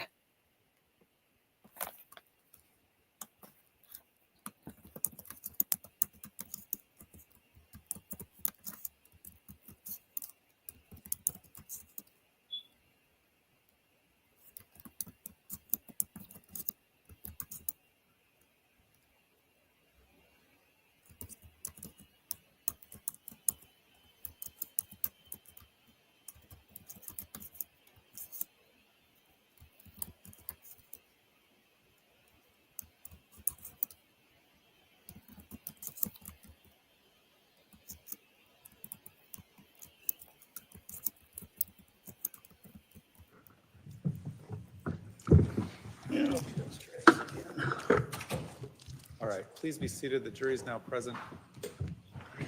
I'll ask the courtroom assistant to, can you delete the laptop portion of that?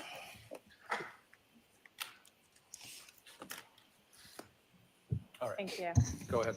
Sorry about that. Oh, thank you.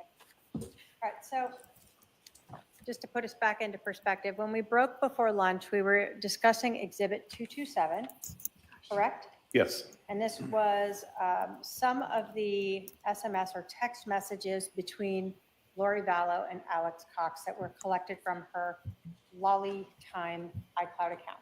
correct. Okay. And we had discussed the text messages from July 9th referencing the intervention. Yes, And we had discussed the text messages from July 9th discussing Nephi. yes, Those messages also referred to Mel, correct? correct. Now, as we go to the next page of this report,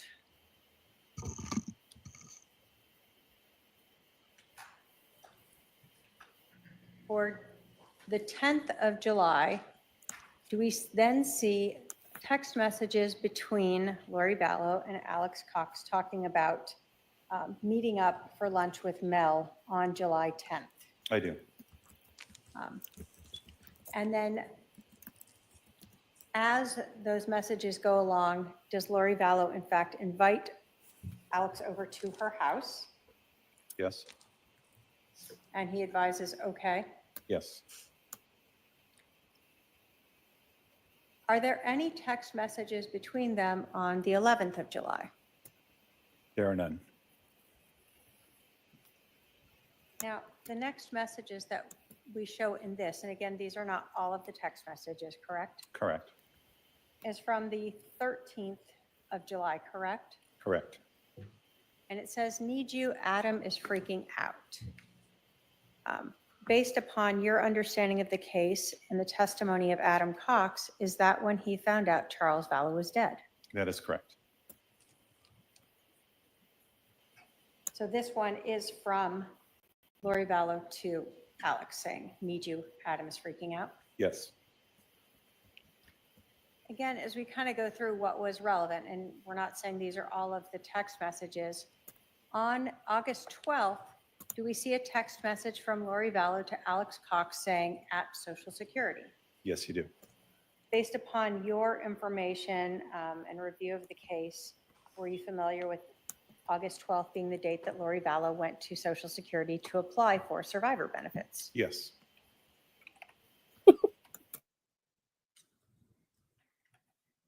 Told us that when you were looking through these messages, we had originally looked at some of the messages from the Lori for Style account.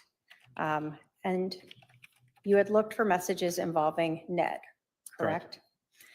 When we heard testimony from Serena Sharp, do you recall her using the word zombie? I do. And that she indicated that that was a term that Lori used. Correct. And it referred to something to do with the possession. Yes, As you were looking through these messages, did you ever see Lori referring to people as Z's I or did. Z, Just the single letter Z. single letter Z? And so when we look at these messages, Exhibit 227, do we see starting on September 3rd, a message from Lori Vallow to her brother, Alex Cox, saying bad news on our brother. Yes. And Alex responds, what's that? Correct. And she says, Z. Yes. And does Alex then say, really, when was that? Yes.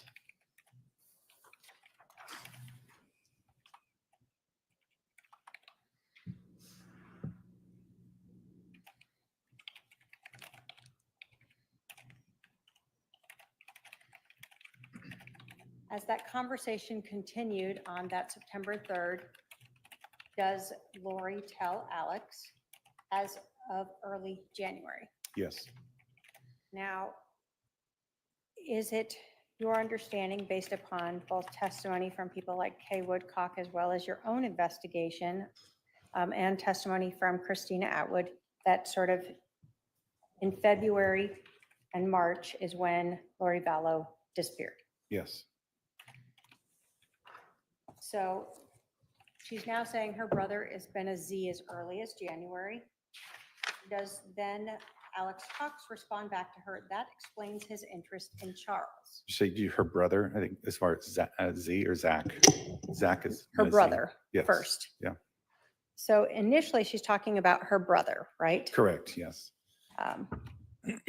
And so in this conversation, as we start through, Lori is telling Adam or Alex that their brother is a Z, correct? Correct. As early as January.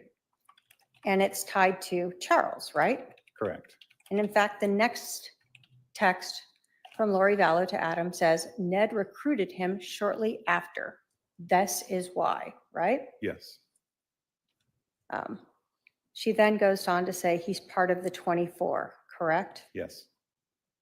And Alex says, that makes sense. Wow. Correct. Does Lori then go on to speak of more Z's? She does. Does she in fact say, again, still on this September 3rd conversation, more sad news, guess who is the final Z of the 24? Yes. And Alex questions if it's Pops or Brandon. Correct. And then Alex also says, Zach. Oops, may not be showing yet, sorry.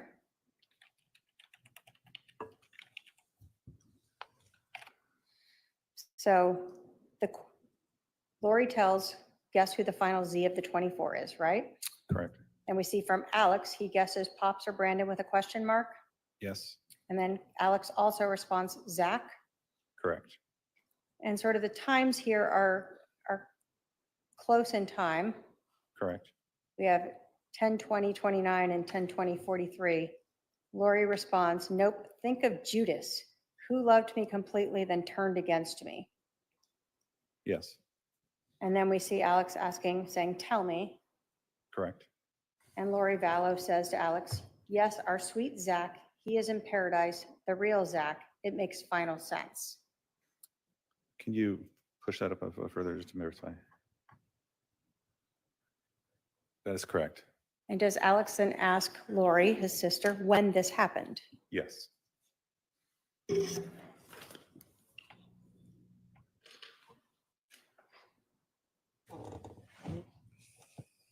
So we're still on this same date.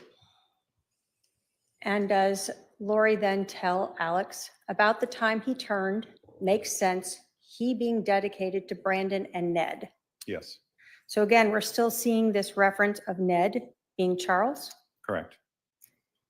And so now they're tying Adam, Zach, and Brandon with Charles. Correct. And so do we see again, so from Alex to Lori, so February. Yes. And again, is this around that time period where Lori Vallow disappeared, Correct. left JJ with Charles? Yes. And we had heard in the interview that the defendant gave with Detective Ann Clan that she told her about her just leaving and disappearing. Yes.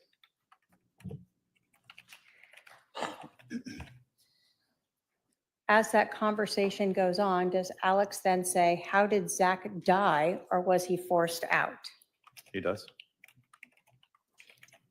Previously in the Lori for Style, had we seen again a reference of Charles' body being alive, but Ned being gone? Yeah.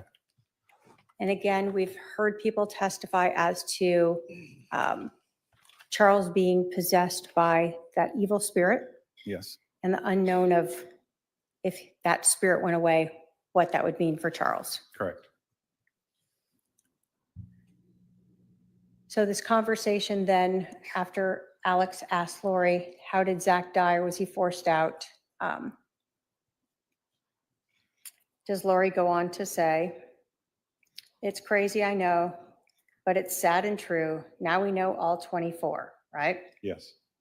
And then she also tells Alex, forced out, I think. Correct. And did Alex then say with his anxiety, he wasn't strong enough to fight back? Yes. And Lori, and he said, So throughout this time period, from February of 2019 up through September after this, are we still seeing Lori talking about Charles being dead? Yes. This concept of Z or zombies, Correct. and others that seem to have helped Charles were equally dark. Yes. On the day or the day leading up to, as well as on the 11th of July, so July 10th and 11th, did you, in looking at the reports for the Lolly Time iCloud account, see messages between Lori Vallow and her sister Summer? I did. In those messages, did you see Summer providing updates as to the location of Adam and Zach on the 10th? On the 10th, yes. And did you also see Summer providing information about a place for Lori to stay? I did.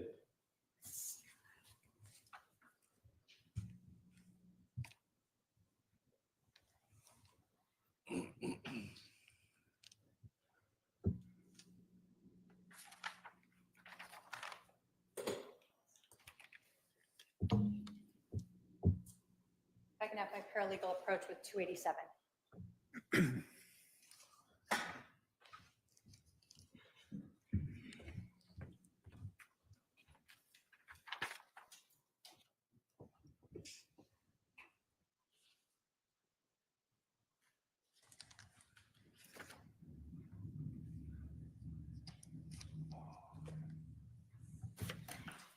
Do you recognize Exhibit 287 as some of those text messages between, from Summer, Lori's sister, to Lori on July 10th, advising about Adam and Zach? I do.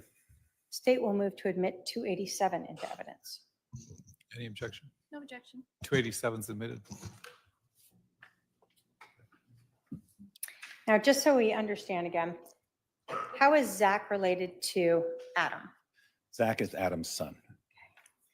And so we heard Adam say that when he came down here, Zach was staying with his parents. Yes. And Zach ended up actually flying home with him. Yes. So on the 10th of July, we see, again, this is instant messages now. Is that another type of data that could be saved in the iCloud account? Yeah, yes, it can. So in these instant messages, we can see who it's from as a contact of Some, right? Correct.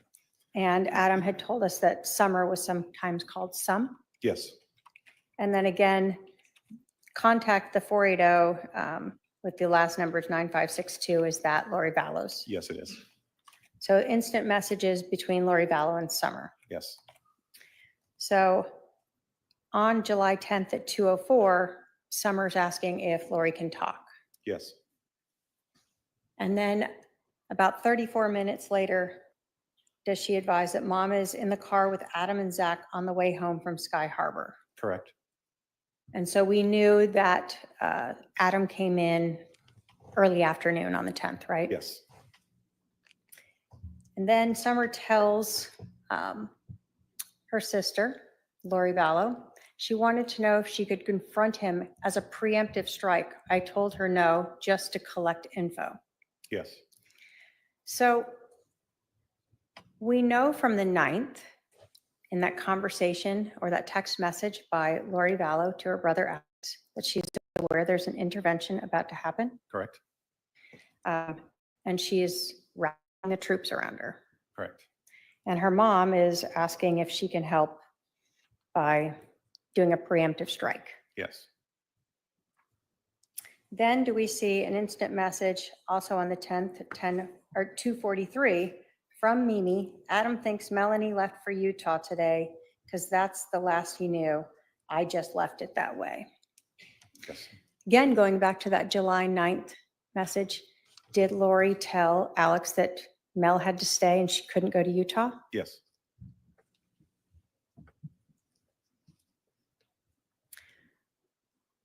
As Summer continues updating Lori Vallow on July 10th at 2:48, does she tell her they're headed to Mimi's house?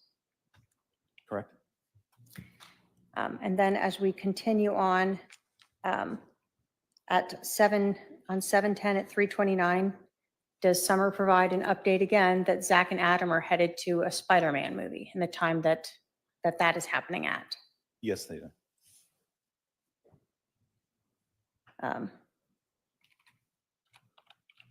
Then on 7:10 at 4:56, we see again a message from Summer. I think so, just me and the kids here. Right? Or Correct. M.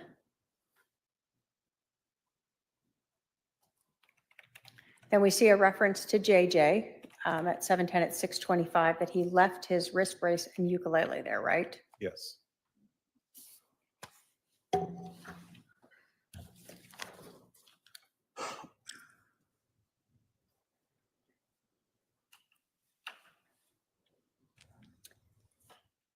At 6:26 p.m. on July 10th, does Summer then offer Lori that she could stay at her house? She does. She tells her, would you rather stay here this week while we are gone? That way no one would know you were here. We can tell Zach we are putting Zeus in a kennel. Correct. So she's willing to lie to Zach so her sister can stay at her house and have no one know where she is. Apparently.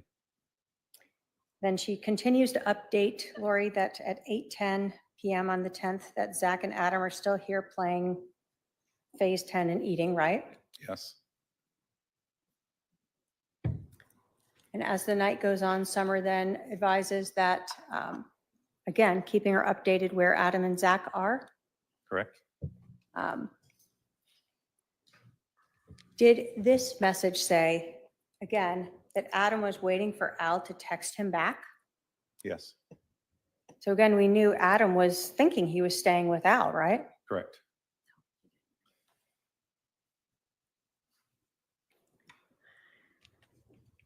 And then finally at 8:54, we see Adam and Zach just left to go to Mimi's. Yes. And so we heard from Adam that they stayed with his parents. Correct. And then on the 11th, did we just see instant messages from Summer reaching out to Lori saying, how's it going today? Yes. No responses on those. No.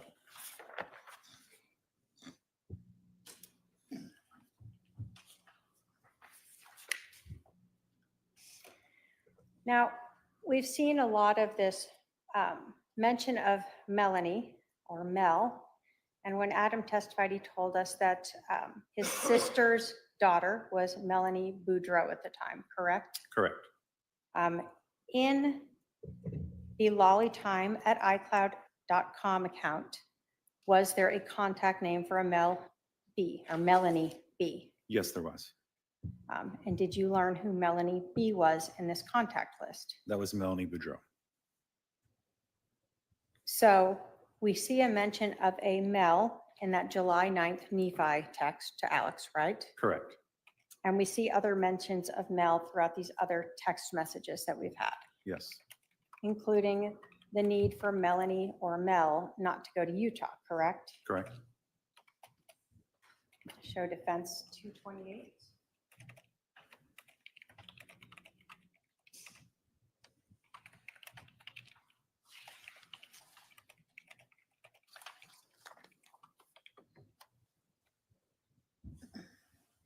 Go ahead.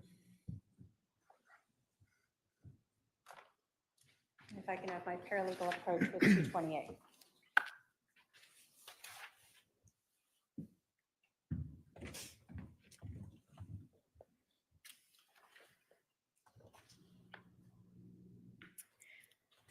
Looking at 228, are those some of the text messages from the 9th and 10th with between Lori Vallow and Melanie B on the Lolly time? Yes, they are. And do those again involve sort of Melanie staying here in Phoenix instead of going to Utah, Yes, as well as updating on where Charles is and where Al is? correct. State will move to admit 228. Any objection? No objection. 228 submitted.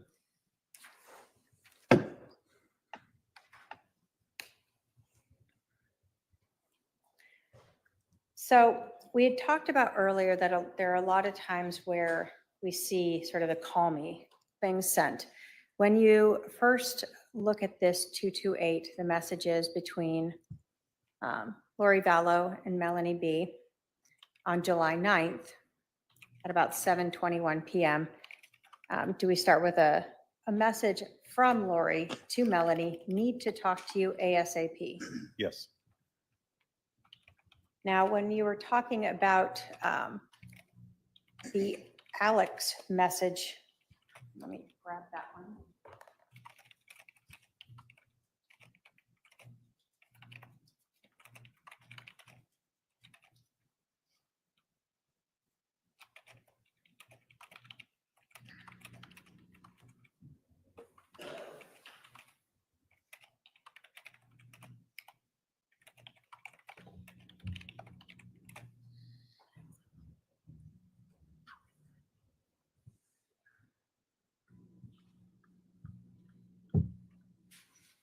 Sorry, right here. When we look at 227, we see messages with Alex Cox that are a little bit later, where we're talking the plot thickens, call me when you can, right? correct. So these messages to Melanie B occur before, but it's the same sort of thing. So the plot thickens, call me when you can. We see a message from Lori to Melanie, need to talk to you ASAP, right? Correct. And then I'll call you in 5, finding out what to do. Correct? Correct. And then a response of K. Yes, As sort of the night goes on, we see some sort of messages of Melanie updating Lori of where she is and what's going on, right? correct. And then we see from Lori telling Melanie at 8 o'clock, you can't go tomorrow. It's a setup for both of us, still on the phone, finding out the details. Correct. At that time, she hasn't sent the message yet to Alex, correct? Correct. So the Nephi message has not gone out yet. Yes, So then we see Lori Vallow sending to Melanie B, they have an elaborate plan, I'll call you soon, yes. correct? Correct. Then as the time goes on, we see a message again, now from Melanie saying, I could take all the babies and drive and take our stuff. Correct. But Lori responds, you can't go at all. We both need to stay here to defend ourselves, right? Can you move that up, please? Sure, yes, sorry. That is correct. So Lori's telling her you can't go. Yes.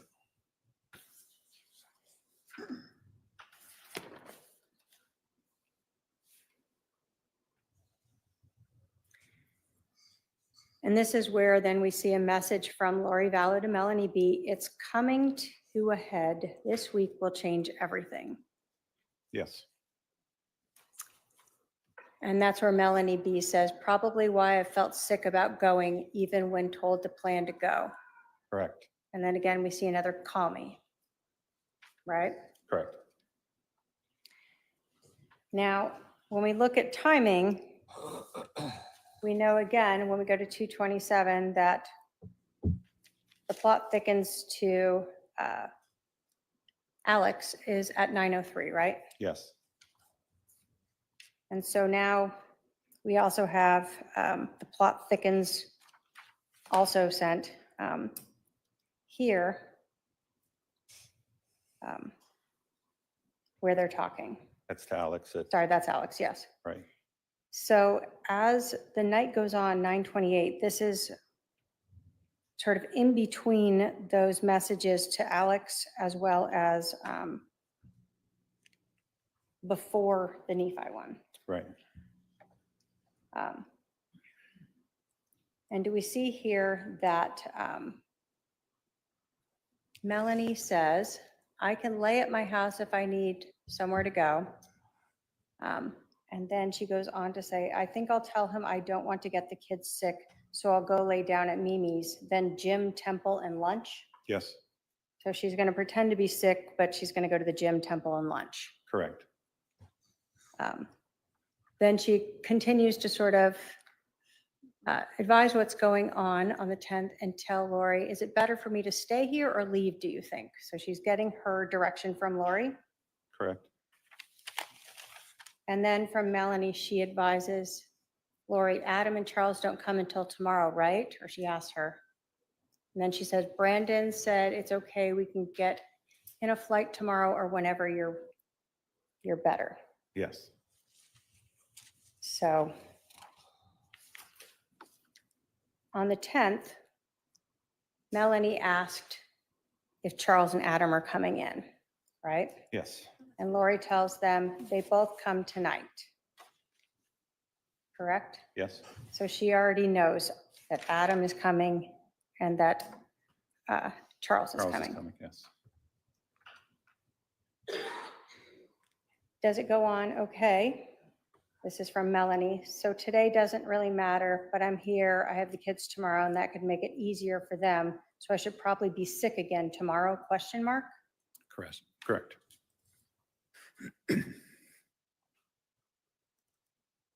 And again, does Lori say, I think so, but I think they're moving their plans to tomorrow since they will still try to get rid of you. Yes, Then there's a discussion from Melanie about wanting to go to this wedding. correct. And Lori saying, I know, baby, I'm so sorry. This is important to your mission, even though I know it's hard to just sit there. Correct. So she's given her a mission to pretend to be sick. She has a mission, yes. Then we see from Melanie, I just got to the gym, but do you want to do lunch after? What's your day look like? Are you going to Glendale? Correct. So we can see a plan going here where she's pretending to be sick for Lori, but they're meeting up. Yes, Lori says, yes, let's do lunch. I'm not going today. correct. Then they discuss sort of meeting up. And as we go on in the 10th, is Melanie advising her that Brandon's been here the whole time. He's been on the phone and texting the whole time. I told him I'm trying to get on a flight tomorrow, but he thought the wedding was tomorrow, so he was surprised it's Friday. Correct. And Lori tells her maybe she can go tomorrow night. So on the 11th, Lori Vallow already knows by the night of on the 10th, Lori Vallow was already knowing, but by the night of the 11th, Mel need not stick around. Correct. So she needs to be there in the morning, but maybe you can go tomorrow night on the 11th. Correct. And then we see again, Melanie, maybe I'll tell him I'm not going at all. And then I just end up going Thursday night, but his plans are canceled. And again, so July 11th is Thursday, right? Yes,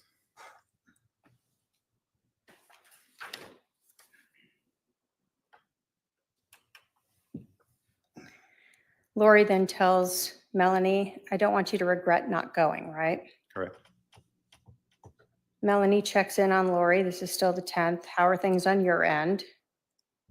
And also, I don't want to regret not going. Meanwhile, I'm over here dreading packing and playing sick, right?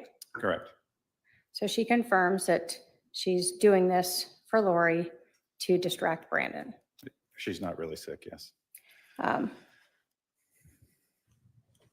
Then we see Melanie saying, packing for the move, that is, and then asked to be, will you clear me? Correct. So still on the 10th, as we get to 6:47, we have Lori telling Melanie, sure, I'll work on you now. Do you want to come over for a blessing? Correct.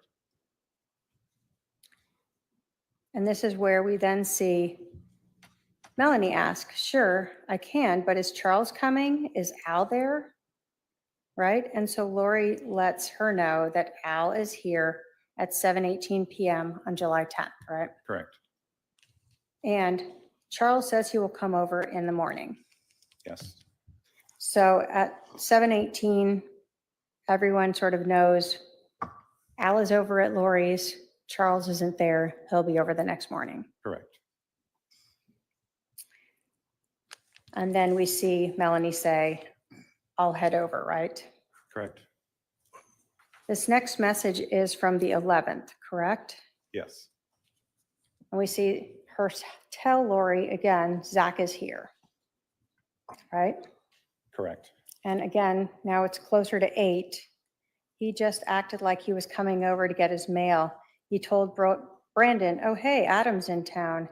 And Brandon acted like he didn't know. I asked if he was moving in with Adam Cannon, and he said he doesn't know yet. And then do they confirm after that, I can fly out at 9 p.m. tonight and be back Saturday afternoon? Correct. And those two prior messages, so you can see the time frame of 7:48. Obviously, the event has taken place, and they're not read until 1:38 in the afternoon. Okay. So yes, so this is at the 7:53 a.m. when this is sent. That is after Lori Vallow has left the house with Charles's phone in his car. Correct. And it's read at 1:28 after Lori Vallow has been interviewed and released back in Charles Vallow's SUV. Yes. And they go over to Alex's house. Correct.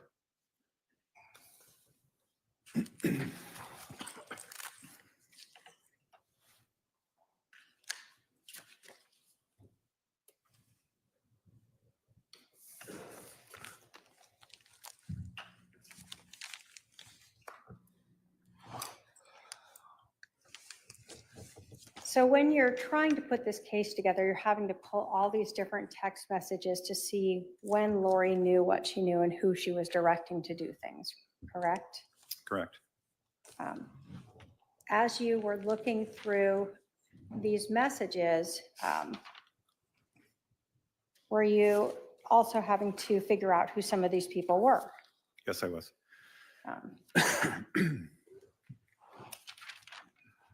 We had talked about that phone number, the 515 number that was listed as a contact of Bubby. Do you Yes. recall that? Yeah. And that you, through looking at the iCloud account, the text messages, the call that was made by Chad Daybell using this phone and recorded, that Bubby contact name is Chad Daybell. Correct. When you were reviewing those iCloud accounts, does every text message always save in them? They do not know. So did you also have to look at phone records to see if those matched up or if there were missing records? I did. And we talked about, obviously, phone calls are not saved in the iCloud account, right? Correct. So when you were looking at those Chad Daybell phone records, did you look to see on the morning of July 11th of 2019 if there were any text messages or phone calls made between Chad Daybell's Bubby phone and Lori Vallow? I did. Do those records show a text message from Chad Daybell's phone to Lori Vallow's phone on July 11th of 2019 at 6:06 a.m.? Yes, And those are all in the records that we've previously admitted. correct. Was there another text message from Lori Vallow's cell phone to Chad Daybell's phone on July 11th at 6:12 a.m.? Yes, Was there a text message from Chad Daybell's phone to Lori Vallow's phone at 7:01 a.m.? correct. And another text message from Chad Daybell's phone to Lori Vallow's phone at 7:33 a.m. Yes, So those phone records don't show us the content of those. no, it just shows that the message they were communicating, but her iCloud will not show the actual content of those. Looking still at that exhibit 223, as well as exhibit 223, which is the 515 number associated with Chad Daybell, and looking at the T-Mobile records for Lori Vallow, exhibit 220. Did you look at those two records to see if there was any calls or text messages between Chad Daybell's phone and Lori Vallow's phone after Charles was shot on Yes. July 11th? Yes, Was there a phone call between those two phones, Chad Daybell and Lori Vallow, on July 11th at 12:39 p.m.? yes, there was. That lasted about 1 minute and 45 seconds. Correct. So that would have been after Lori Vallow was interviewed by the police and brought back to the residence. Correct. Was there no other phone call on July 11th of 2019 from Chad Daybell's phone to Lori Vallow's phone at 2:28 p.m. that lasted a little over 11 minutes? Yes, Is that around the time that Detective Enclan was calling Lori to have her come back to 5531 South Four Peaks? yes, it was. Did you see another call between Lori Vallow and Chad Daybell at 5:42 p.m. that lasted for over 30 minutes? I did. And did you see another call between Chad Daybell and Lori Vallow on July 11th of 2019 at 7 p.m. that lasted approximately 11 minutes? Yes, And did you see a final call on July 11th between Chad Daybell and Lori Vallow at 7:54 p.m. that lasted a little over 13 minutes? I did.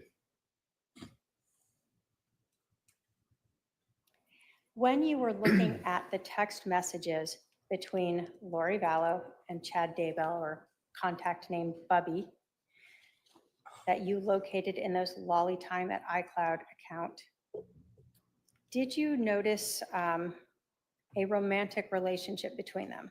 Yes, I did. Prior to Charles being shot and killed on July 11th of 2019, did you see any open and obvious romantic messages from Chad under any of his contact names that you knew of to Lori Vallow? I did not. After Charles's death on July 11th of 2019, did you see any open and obvious romantic messages from Chad Daybell under any of his contact names to Lori Vallow? I did.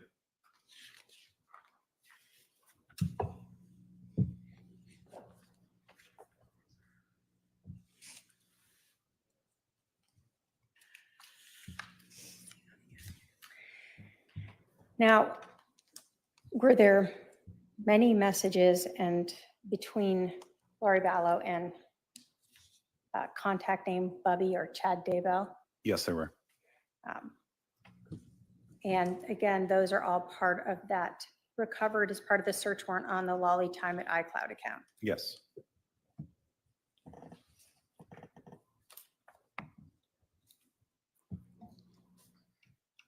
In these text messages, did Chad write I'll call it romantic story about Lori and himself that he texted and emailed to her? He did. Did he have other names for them? I believe the names were James and Elena. Did that story seem to sort of at least match the timing of when they met? I did. Were some of them more promiscuous? Yes. Did they also include conversations, though, about people like Adam and Brandon, They did. and about Ned. Yes. My paralegal can approach with 229.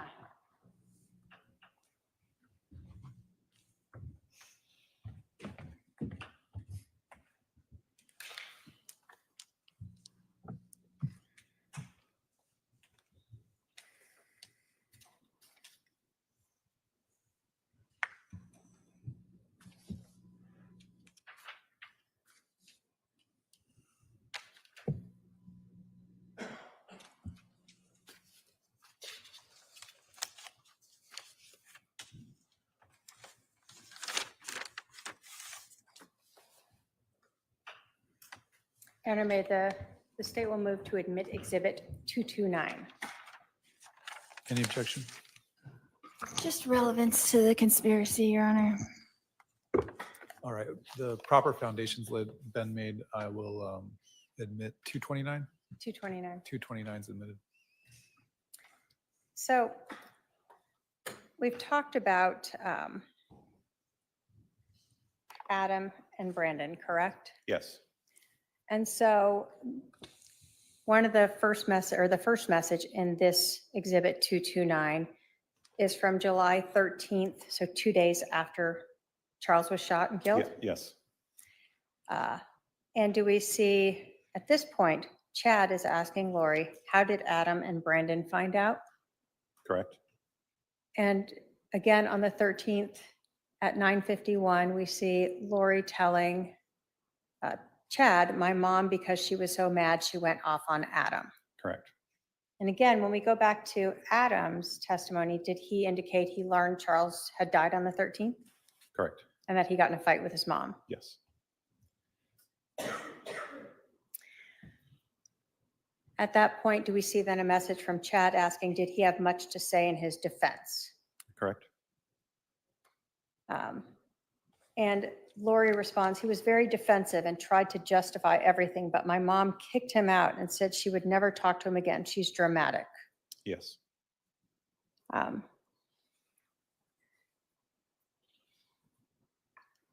So we had learned that Adam had been speaking with Charles and that he hadn't told his family about this intervention, right? Correct. And that after this, he said he lost basically all contact with his family. Yes. And this seems to sort of confer with that. Correct. Do we then see a switch over from talking about Lori's family to now Chad talking to Lori about being deeply, crazily, madly in love with Lily? Yes. And do we see again messages to and from Lori and Chad talking about sort of their love for each other? Correct.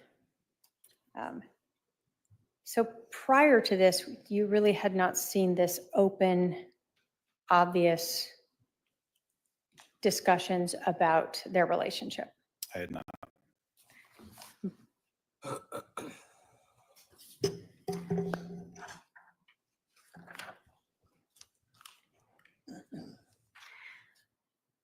As the time continued, did you continue to see, again, messages of love, as well as a lot of calls? I did. Although we won't read through everything here, is this sort of part of that story you're talking about of James and Elena starting in November? Correct. And is November when the Preparing the People conference was here in Arizona of 2018? Correct. And we've heard testimony from witnesses that Chad Daybell was there. Yes. And you found actually a recording on the Lori for Style of Chad Daybell at the Preparing the People conference in November of 2018. I did.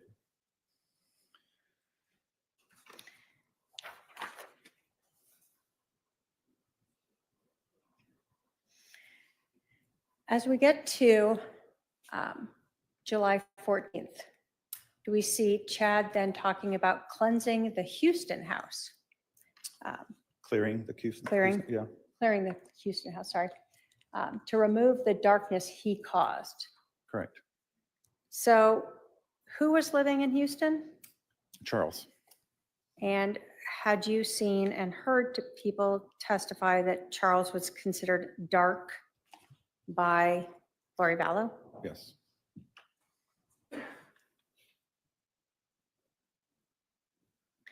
And again, we continue to see the affirmations of love, Yes. the cheek to cheek and loin to loin. Yes.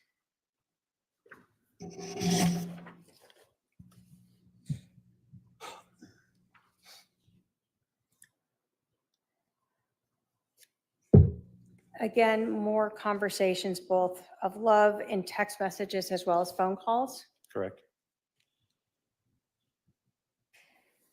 As we continue on the 14th, did Chad, let me ask you this, where was Chad Daybell living in July of 2019? In Idaho. So Chad is living in Idaho, and you told us that you had seen flights of Lori to Idaho and Lori and Chad to Arizona in March of 2019. Yes. He's asking Lori, did everything go smoothly in ending the hotel stay and getting the car returned? Correct. And so we see Lori responding to him, I guess I turned in the car, but I don't know what the police did at the hotel, probably just left it. Correct. And so we know that the police got the key card from her and went and cleared out the hotel room. Yes.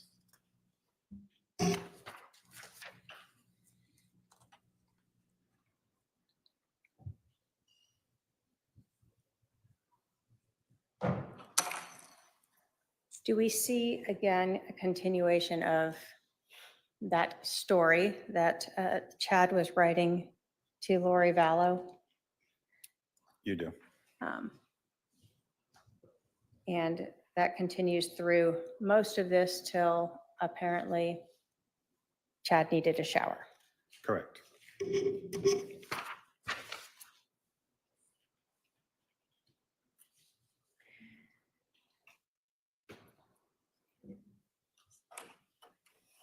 Now, as we again continue through this, are you seeing sort of every day multiple texts of love between these two? I am, yes.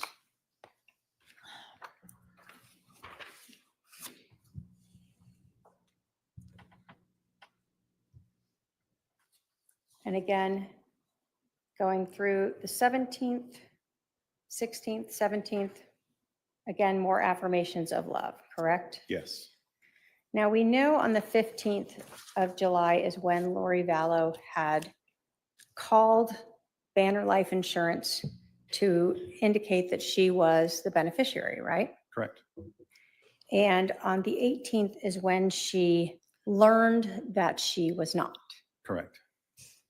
So in Exhibit 229, do we see on July 18th at 12:18 Arizona time? So I talked to the insurance company. He changed it in March. So it was probably Ned before we got rid of him. They can't tell me to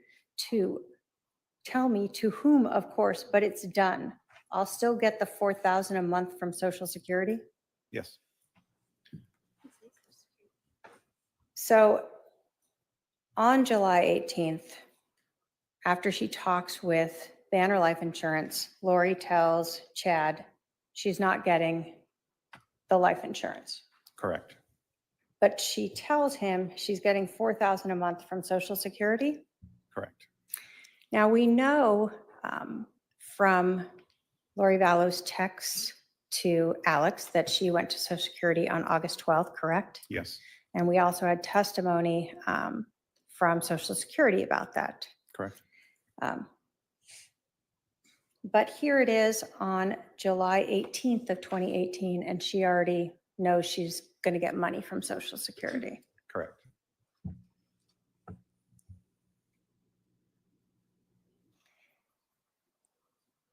Again, do you see a lot of additional continuing everyday multiple affirmations of their relationship? I do.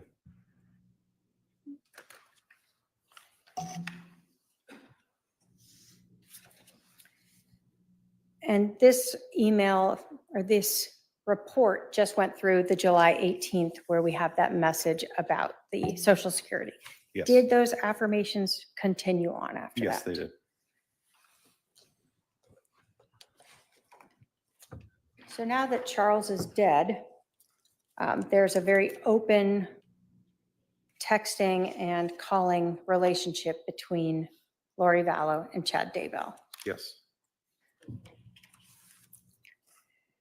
Now, we had indicated that there were multiple contact names that were associated in the Lolly Time iCloud account to Chad Daybell. Yes. While you were looking at these text messages in the Lolly Time iCloud account, did you locate any for a contact name Melanie 2 with the number 2? I did. And in reviewing those messages, did you identify them as coming from Chad Daybell as well? Yes, the number linked to that contact of Melanie 2 was for Chad Daybell.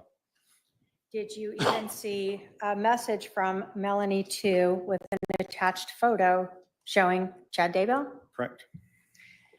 And were all those, not all of them, were there a substantial number of those messages between Melanie 2 and Lori Vallow, the same sort of romantic discussions that you saw between contact name Bubby Yes. and Lori? Yes.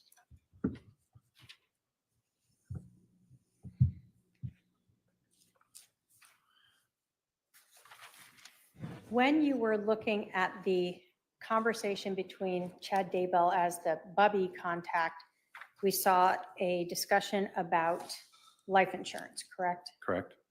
Did you also see a conversation between Lori and Melanie 2, AKA Chad, about life insurance? I did.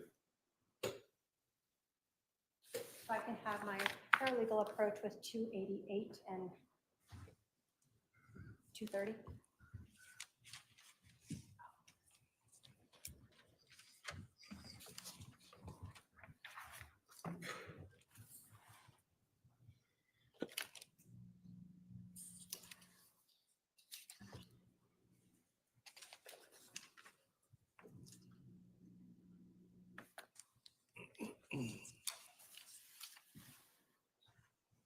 Looking at 288 and 230, are those both one of the messages that is from Melanie 2, contact name, to Lori Vallow that was had an attached photo of Chad Daybell and another individual? Yes. Was that some of the information used to verify that this Melanie 2 was in fact Chad Daybell? It was. And then in 230, is that some of the SMS messages showing both that same romantic relationship as well as that conversation about the life insurance? Correct. State will move to admit 288 and 230. Any objection? Just the relevance, Your Honor. 288 and 230 are admitted. So starting with 288, was this, again, a message, an MMS, so meaning there's an attached photo with it, right? Correct. That occurred on July 17th of 2019 from Melanie 2 contact name. And it said, I took a photo with Alan Osmond for Mark. Correct.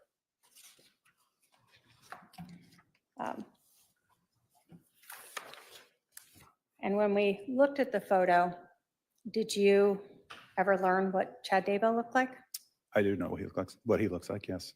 Is that Chad Daybell? Yes, it is.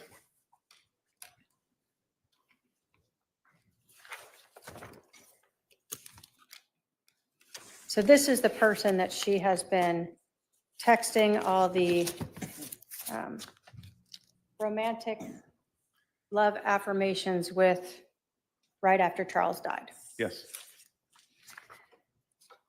2:30, again, we see the same sort of romantic contact between them. correct. And so this is again, July 18th now, going on with another contact name for Chad Daybell in Lori's phone. Yes, Um, And again, we see it's the Lolly Time iCloud account, right? correct. When we get to July 18th, this one though is an earlier. For the Bubby one, we saw that it was a noon time message, right? Right. And so we learned that Lori received a email indicating she was not the beneficiary, and later she had a phone conversation. Correct. Does this one appear to be sort of the earlier one because it references, I just got the letter from the insurance company saying that I'm not the beneficiary. It's a spear through my heart. Who do you think he changed it to? Brandon or probably Kay? He left nothing for JJ. Correct. Did that conversation go on? Wow, that's terrible. There's no way to find out. It did. And did Lori then tell Chad, I might be able to see when I get his computer on Sunday, I could check the email sent to the insurance company. It will show change of beneficiary. He must have done it recently. Correct. So we had seen, in fact, photos what appeared to be from a computer that were sent to Chad Daybell, correct? Correct. Showing that beneficiary change. Yes. So does that seem to match with, again, what Lori's telling Chad here about finding out who got that money? It does. Does Chad then say, it seems you would have to agree to change, maybe the name was forged, you should have a good paper trail to prove it, right? Correct. So he's trying to help her figure out how to get that money. So you then go on to say, I love you, this is terrible. It's probably another step in bringing down, what is this? Gaddy Anton. Did you ever learn what that was? I'm sure I researched it, but off the top of my head, I don't know what it is. Okay. Did Lori then tell him, nope, he can change it anytime he wants. He's the agent and anyone can change the beneficiary anytime with their own signature. I'm thinking it must be Kay. Correct.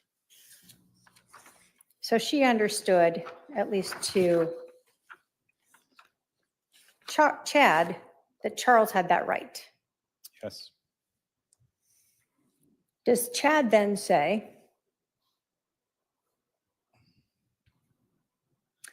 it will be interesting if he got changed after he had 2 bullets in his chest. Correct. And she goes on to respond, I don't think it could have. You can't change it after the death date. They would review that. Correct.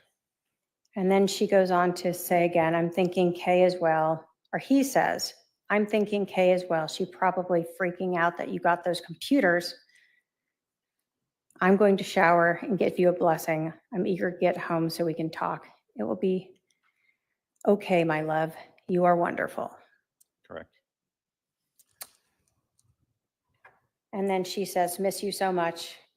And he responds, miss you the most. Yes.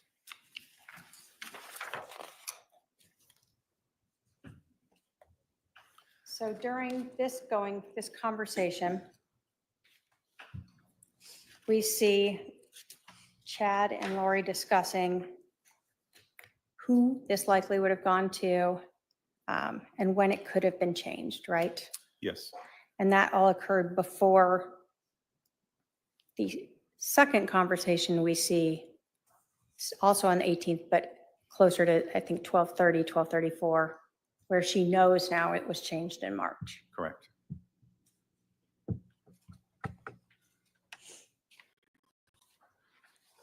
And in that, we see Chad referring to the 2 shots to the chest, right? Yes. So again, we know they've been talking about this. Did you see any other text messages text messages talking about that. I did not. But we saw lots of phone calls between the two on the 11th. Sure. Now, as we have been talking through this conversation and much of this trial, we have referred to the defendant as Lori Vallow. Correct. And that's because she was married to Charles Vallow when he was shot on July 11th of 2019, right?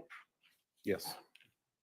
During your review of those Lolly time at iCloud accounts, did you find evidence of when she became Lori Daybell? I did.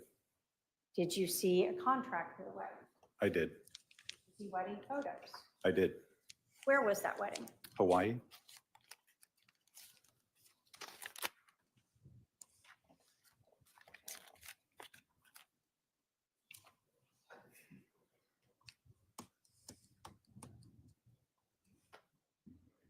I can have my paralegal approach with 233.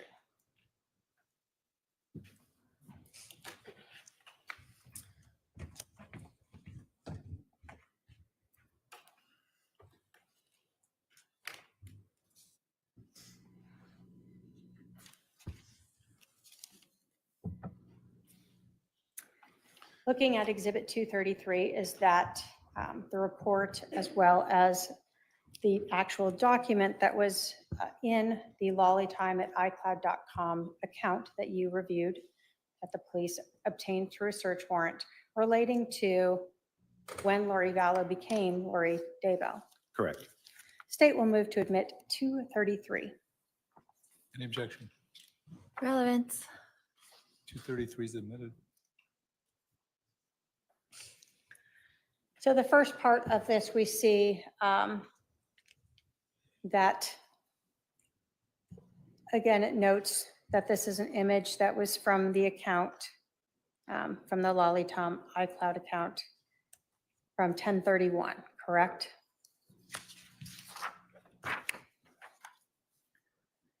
And then this is the actual photograph that was uploaded into the iCloud account, correct? Correct.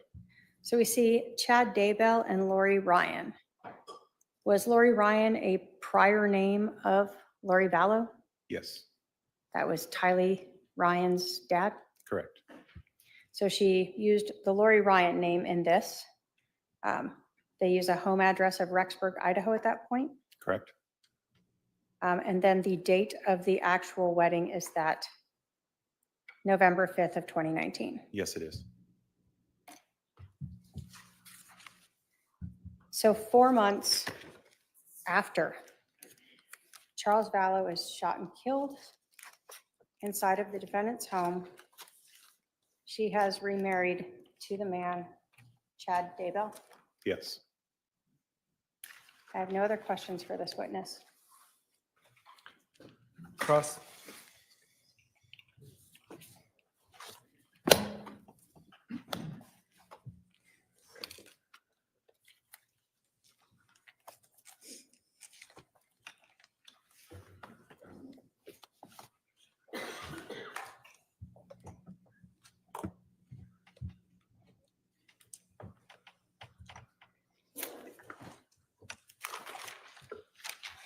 Detective Duncan, when did you become the case agent? I believe it was June of 2020. Okay. And prior to you being the case agent, it was Detective Moffett? Moffett, yes. Is that correct? And was it because he got promoted that they made you the case agent over this case? or- Yes. Okay. And he's now a lieutenant, is that correct? Yes, he is. Okay. And so he was the case, was there anyone in between? Was he the case agent the whole time until 2020 when you took over? Correct. Okay.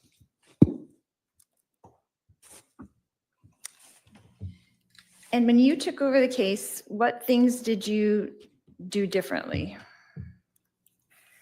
I wouldn't say differently. I continued what I was doing. I was looking at records for him. The records in this case, as you're aware, there's volumes of records. So continued to look at all of the independent iCloud records, call detail records, phone extractions, and also kind of reviewing what he had done prior to my assignment is what I'd done. Right, so kind of reviewing and seeing what you need to look at. Correct. So is this, from what I was understanding what you were saying earlier, is this, you weren't really involved in the case since July 11th and now you're back involved in the case? So July 11th, obviously I was there at the house. Right. Shortly after that, I had another homicide and my time was occupied with that. And it was several months later that I offered to help look at records because they were so much.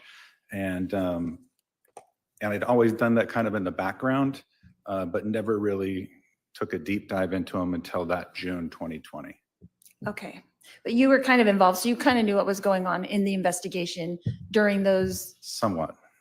during that time, that year in between, yeah. before you became the case agent, Correct. but not totally deep dive, but you kind of knew what was going on. I understood it. Okay. Yes.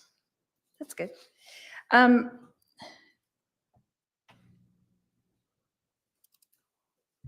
So let's go over that day again real quick. When you were there, what time were you there at the scene, from when to when? I believe I arrived shortly after 9:15, Okay, and I would have left probably 4:30. okay. Were you at the house that whole time? Yes. So Well, you didn't, let me back oh, up. I'm sorry, go I ahead. did leave for a short period of time to obtain a saw that we would need to cut that piece of flooring out and the baseboard. Okay, But then it came back, yes. so you were at the scene that whole time, besides the time you went to get the saw? Correct. You didn't go to the Chandler Police Department? No. So you weren't there during our interviews? No. Okay. So, and you had mentioned something about you couldn't go in, I was confused. You couldn't go in until after the search warrant, but you were in before that, right? No. So obviously your first responders, your police officers, the firefighters, they're going in to preserve life and treat the victim in this case. Then they back out. At that point, we will not let anybody in, given the circumstances of this case, until a search warrant is actually signed and executed. So we will wait outside the threshold of the house until that search warrant is signed, and then we will begin our investigation. So I'm still confused. So you didn't go into the house until after the search warrant, or you did get to go in beforehand? No, I didn't go in before. I waited until after the search warrant. Okay, so you had testified, I'm still confused, sorry. And I'm going to object again to the defendant testifying. Just ask the question. You had also indicated that you had gone in and that Charles was on the floor. Is that correct? I think the question was asked of me is, what did I see when I went in? And so that, and I would say after the search warrant we went in, that's what I saw. But he was already gone in the ambulance at that point? He never went in an ambulance. Charles didn't go in the ambulance? No, he went with the medical examiner's office. So what time did he leave? I can't give you a specific time on that. I have to look at the medical examiner's office information for that. But it was after you entered at 11:50? Yes, it was way after that. Okay.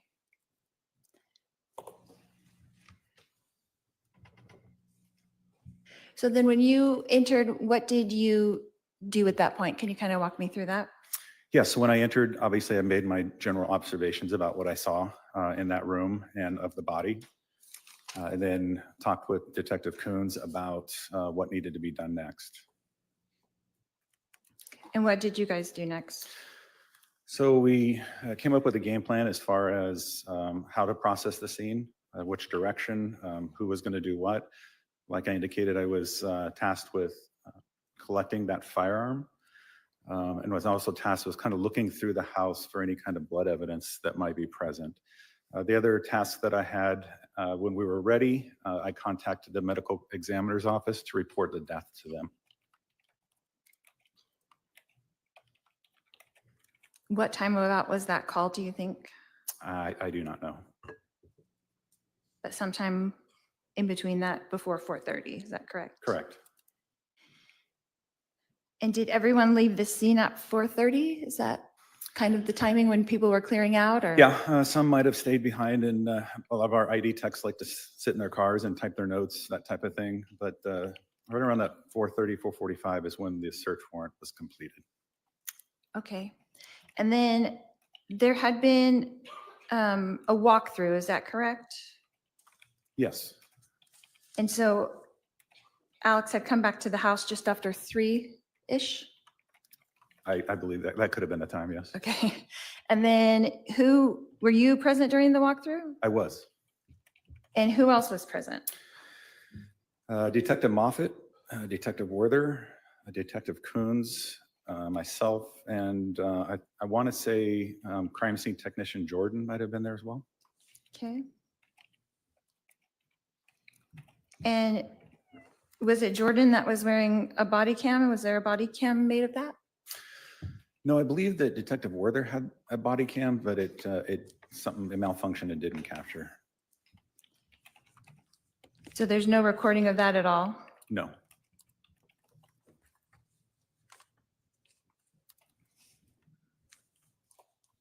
And Detective Moffett was the case agent at that point, right? Because he had been assigned that already? Yes. Okay.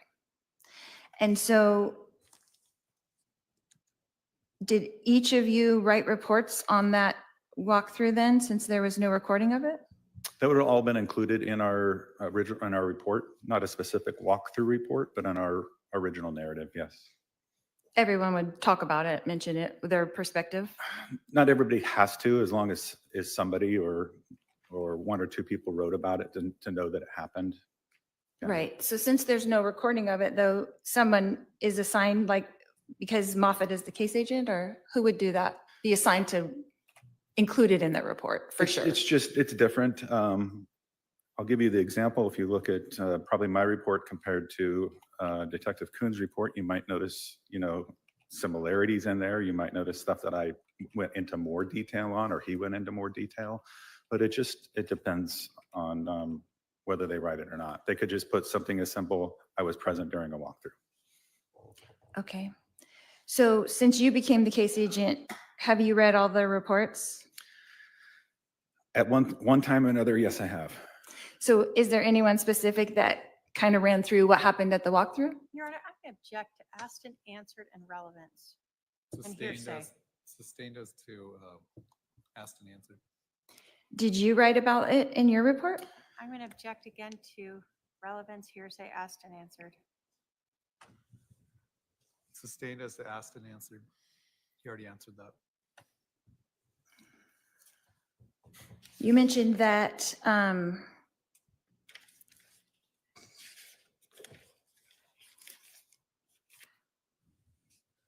it was Detective Werther who had the body cam, is that correct? Again, asked and answered. So Sustained. did you read his report? I have read his report, yes. Did he mention the walkthrough and what happened? And I'm going to object again to relevance, hearsay, and asked and answered.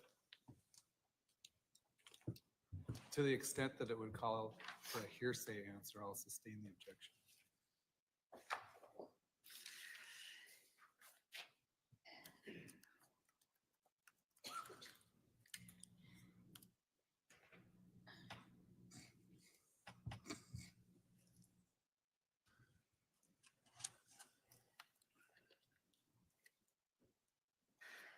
Detective, when you became the case agent, you were kind of aware, so you knew what had been done in the investigation, is that correct? Yes, And so you knew who had been interviewed, is that correct? yes, And you knew what had been tested or not tested at that point? correct. So the bat was tested for fingerprints. We learned that in the testimony, is that correct? Correct. And the results were inconclusive. Correct. And so there were no latent prints were identified. That's correct. Correct. And there were prints, but we just don't know whose they were. Is that accurate? Sounds about right, yes. Now, we learned that the bat was swabbed for DNA and sent to the lab. Is that correct? Yes. And was that ever tested? No, it was not. And why not? When making this decision, you have to look at the probative value of that and what that would show or what a test would prove. DNA and fingerprints are not time specific. That bat was owned by Tylee, to our knowledge. It was in a household where you lived. It was in a household where Alex was. And at one point, based on the fact of when we understood the bat to have been purchased, Charles was living in the house as well. So that bat was accessible to all those people. So if at one point during that time that person touched that bat, all that it would be saying is that somebody touched that bat at some point, not during this incident. Right.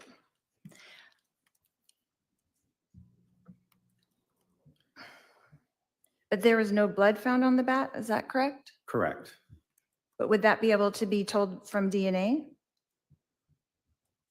There was nothing that was visible that could see, like if blood dries or anything like that. There was nothing that would indicate that here's a spot we need to test for that particular, for blood. Right, but would DNA tell if there was blood? Could they find out if there was blood on the bat from the DNA test? Once again, blood is, you would see if it dries and crusts, then you would see that particular blood. DNA comes in many forms. It can come in touch, it can come in sweat, blood, but you would think that blood would be visible at that point to be able to test. And we did not see anything like that. Okay, so if there was none of Alex's DNA on the blood, wouldn't that tell us something? I mean, on the bat at all, then wouldn't that tell us something? If there were none of Alex's, it would just mean that Alex never touched that bat at any time. And wouldn't it tell us that Alex was never hit in the head with that bat? Once again, it's not specific. I can't, if there was blood on the bat, Mhm. then yes, we would test for that. But there's no visible blood on the bat. I understand that, but when you're doing an investigation, are you not trying to figure out what happened? Yes, and that's what we Don't you did. want all the information to do that? Yes. And so whose responsibility would it be to request the DNA testing from the swab that was taken? Once again, that would just show, it's not showing that it's blood. There's no blood on the bat. It was just showing that a DNA swab was taken of that particular area to be able to test later on. But there's no discoloration that would show any kind of blood. And who in the Chandler Police Department would be requesting that DNA to be tested? Who would have to do that? is That'd be my me. question. It would be you. As the new case agent, that would be me, or Detective Moffat at the beginning. And so Detective Moffat never did that, is that correct? Correct. And you never did that, is that correct? Correct. Okay. So if Charles' DNA was on the bat, then wouldn't that tell us something also? Did he touch the bat at some point? Yeah, that he took it from Tylee, like she said in her interview. And I'm going to object and move to Sustained. strike that. The jury should disregard that last question. That information is not in evidence.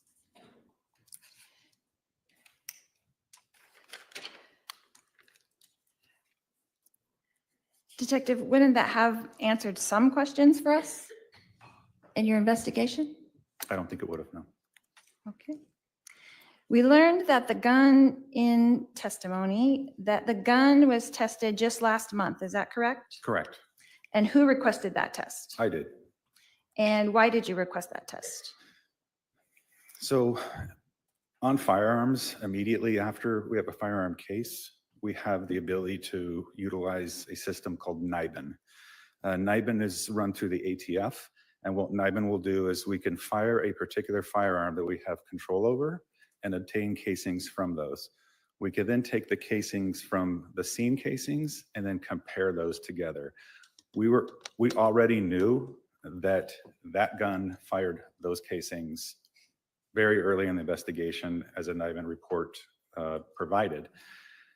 However, ATF will not testify in court. So playing the balancing game of when a trial will begin and whether a trial will even happen, I do not like to make more work for a firearm analyst than I have to.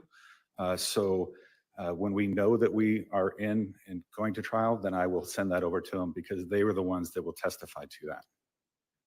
Okay.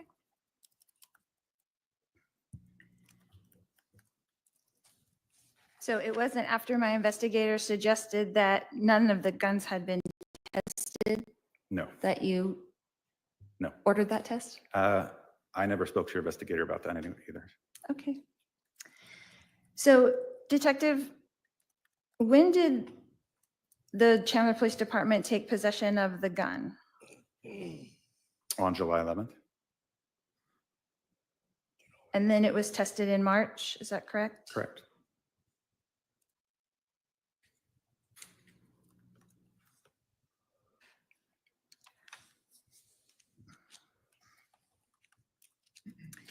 And then we've established through expert testimony of Detective Coons that the floorboard was not tested either, is that correct? Correct. And he also established that the projectile was not tested either, is that correct? Correct.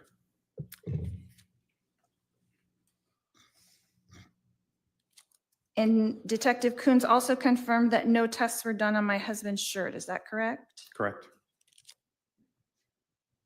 And then when you became the case agent on this case, why didn't you request any of these tests? Because I was confident that based on the medical examiner's report of an entry wound to the lower left quadrant, an exit wound to the upper left rear shoulder, and a corresponding defect, or what I would refer to as a bullet strike in the floor, if you take those 3 points and match them up, then there's no other explanation other than Charles was laying on the ground at that time.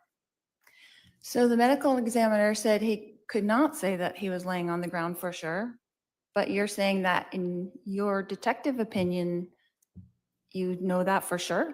I believe so, yes. And so were you there to witness it with your eyes? No.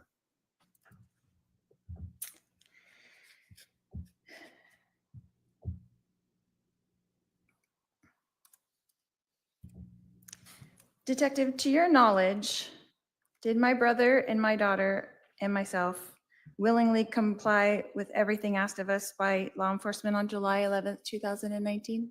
I can't speak to that, no. Did we answer all the questions asked to us? I have nothing to say you didn't. Did we follow?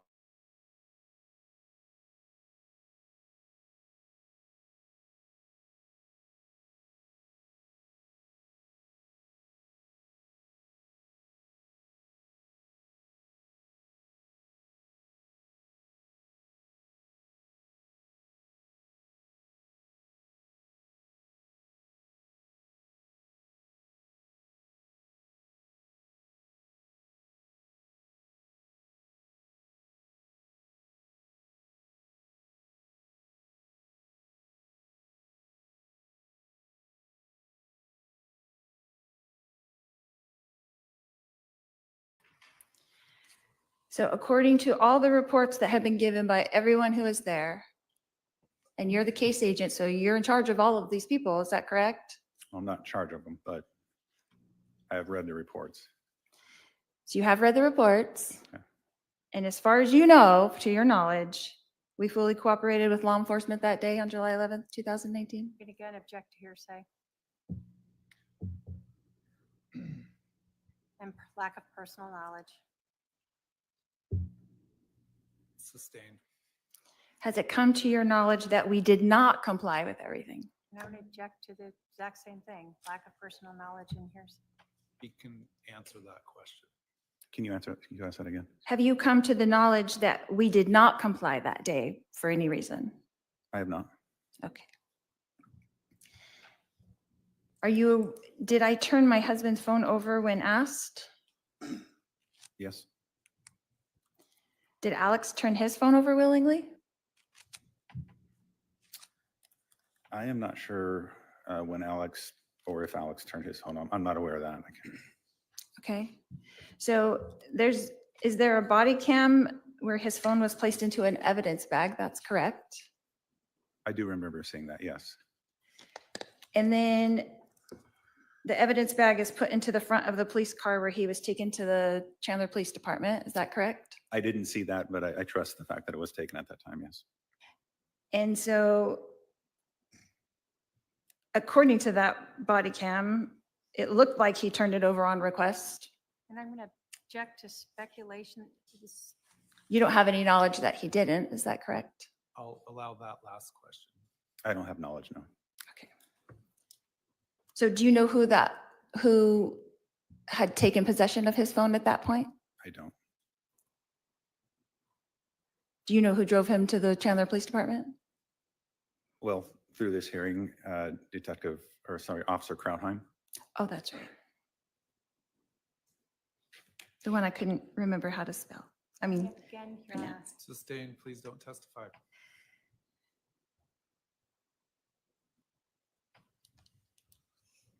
Was a copy of Alex's phone made by the Chandler Police Department? I don't know. You don't know? There's so much information. I don't know whether we received just his call detail records or an actual copy was made. I don't know. So you're the case agent. Yeah, I'd have to look and see if that was the case. So you're the case agent and you don't know if the person who shot my husband's phone was ever, At this moment, I don't recall.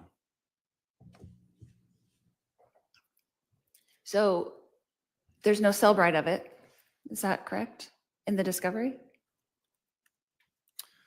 I think the only thing that we have is his call detail records, which would be from his cellular provider. So what would the typical protocol be for you to, if someone handed over their phone, wouldn't it be to do a digital download of it?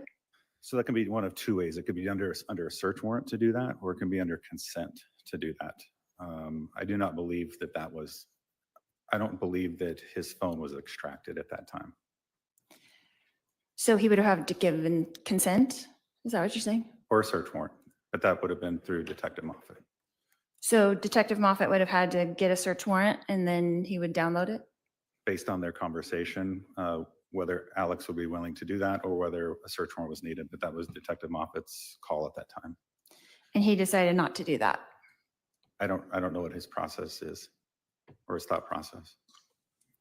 Well, I'm saying that he did not do that, and you're the case agent now, so you would know if that was done, correct? You're asking me to speak for Detective Moffett, whether it was done or not? No, I'm asking you to speak as a case agent now if you know if it was done or not. I believe it was not. Okay. Do you think that would be important to your investigation? Absolutely, knowing what we know now, yes. Okay, you're a detective, right? Correct. You have to look at all the angles, right? Correct. You don't know what happened, right? You just stated that you weren't there, right? Correct. So wouldn't that be crucial information that the police department didn't bother to take? Once again, I don't know what the conversation with Detective Moffett and Alex was and what his reasoning for not. Would I have taken it? Yes. But that was not your call at the time. Correct. And so in lieu of that, what did you do to try to obtain that information? We got his call detail records through his company. And so is it safe to say that it's much better to have the actual phone to do the extraction so that you can have everything that was on the phone? Yeah, but you can also obtain a lot of that stuff through other means, through iCloud records, Google records. But yeah, it is nice to have that phone. So would you call that an oversight by Detective Moffett? Object to speculation. Sustained. So was the phone then returned to Alex that day? Yes, How did that happen? Was it just handed to him or? I'm not sure. Okay. And that would have also been Detective Moffett's call. Correct. And we haven't heard from Detective Moffett. Is that correct? Correct.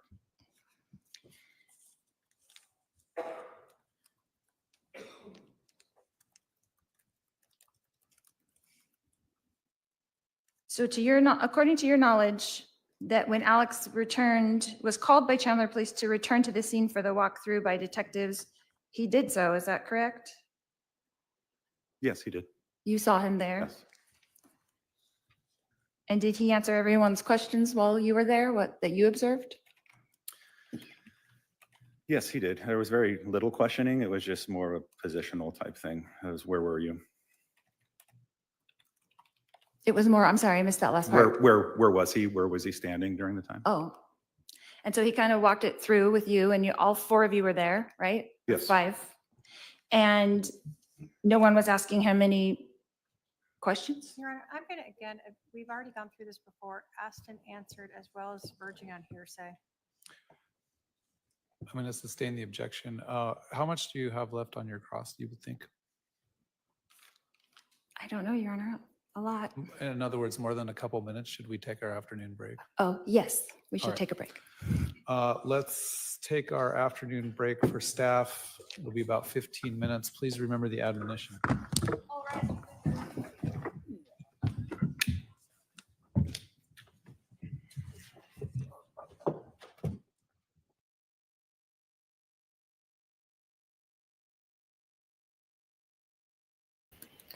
So we are on break for just before the top of the hour.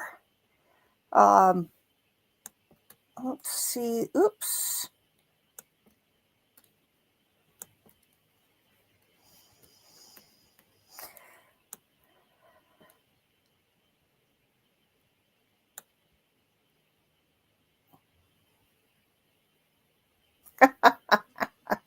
Ria Mongoloso says, Lori Vallow Daybell talks to the court like she's a sex kitten working on a strip club trying to get her client to pay for a lap dance. WTF is with that, but nasty as sin with the witnesses. Yeah. Well, she did want the living room to be her dance studio. I don't remember seeing a stripper pole, but I'm not ruling it out. And she was sending videos of her dancing to Chad that Charles discovered, and he's going, "What's this? Let's check that out just a sec. Let's see. Let's ask Grok."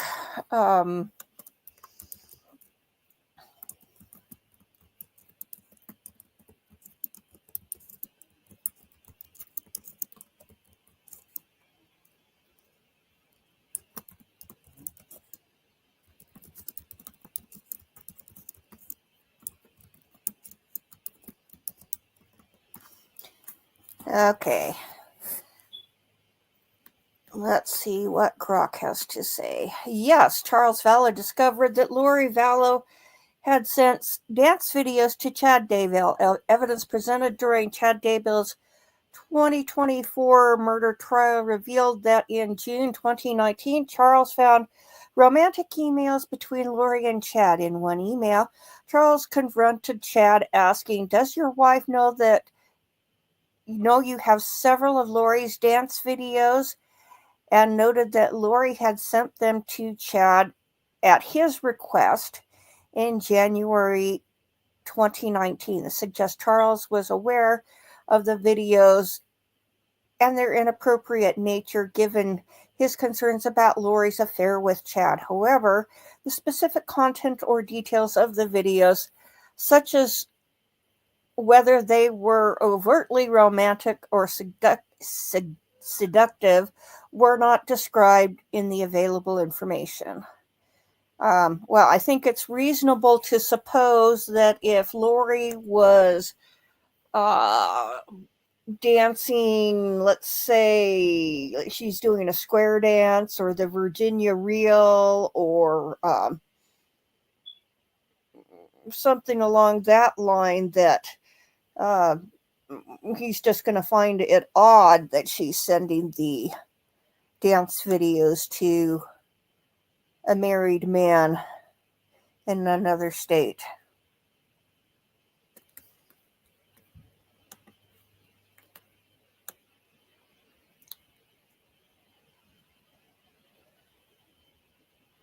Let's take a look and see.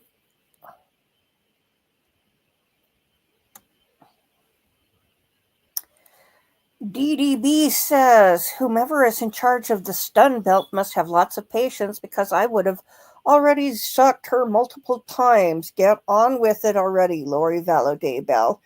Nothing you ask will get you out of this. Yes, and I was hypothesizing when was the last time they checked the battery on the shock belt and on the button that triggers the shock belt, because they're only as good as the batteries are.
Let's see what Nate Eaton has to say, if we've got any indications about what's going on after the break.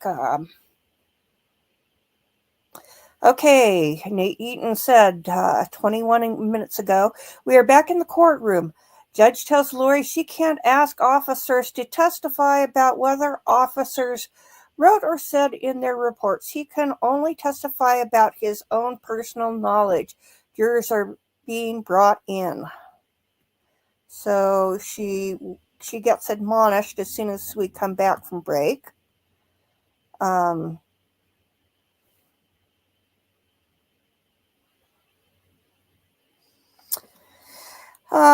minutes ago, he said, what we have seen in court is just a grain of what he has gone through on the iClouds. This is undoubtedly true.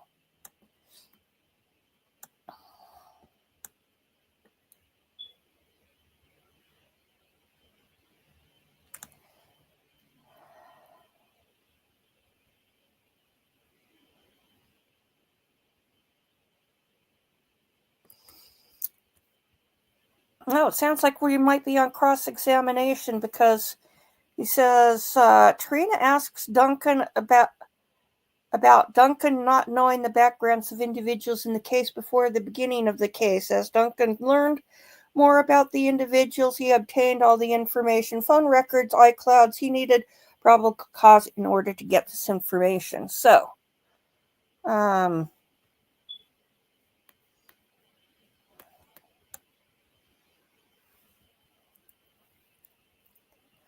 well, that's nice to know that we are getting into cross-examination. Since this witness was unavailable yesterday due to illness, it looks like the state will probably be wrapping tomorrow. I can't remember if this one is the last or second to last.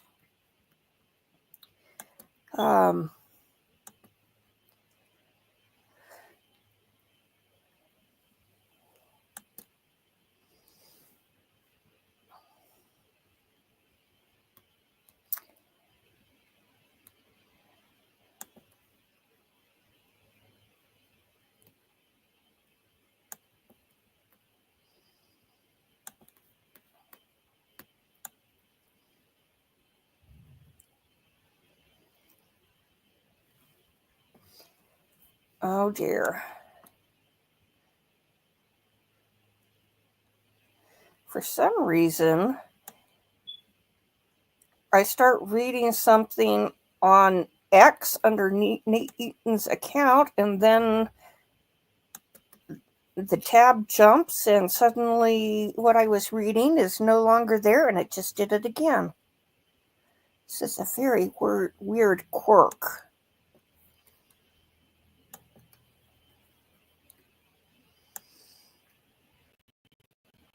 And there it did it again. I guess we won't look at Nate Eaton.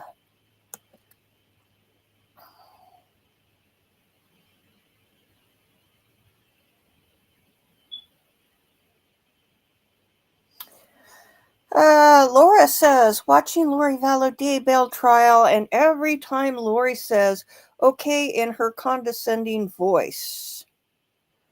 After a witness answers the question, makes me want to throat punch her. Yeah, it's most annoying. Lori is extremely inappropriate, constantly making editorial comments and testifying under the guise of being defense counsel, and that's not allowed because she can't be cross-examined. The big question is, will Lori testify in her own behalf? On one hand, she's got nothing to lose because she's already serving 3 life sentences in the state of Idaho. On the other hand, and she does want to tell her side of the story and so forth, and portray herself as being, mom of the century. And the problem is that she's subject to cross-examination at last. And so it will be fascinating to see which way she goes. I'm thinking of doing a poll to see what people think, because I know that her standby counsel is going to be encouraging her not to do so, and Lori is going to want to do it to show how brilliant she is and that she's the smartest person in the room, which she's clearly not. So I don't know who's going to win out.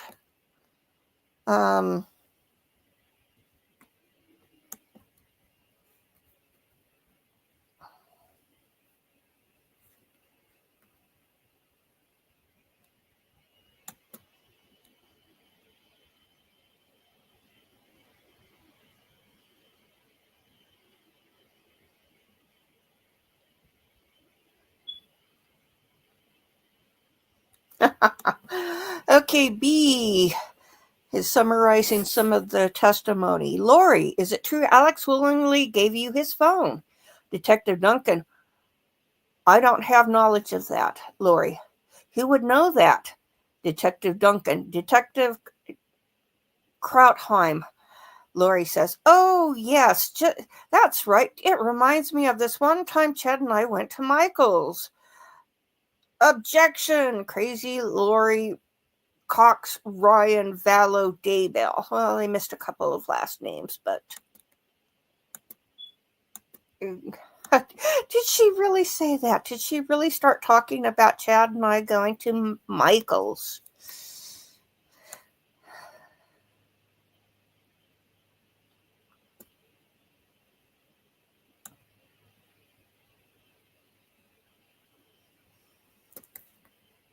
Let's see.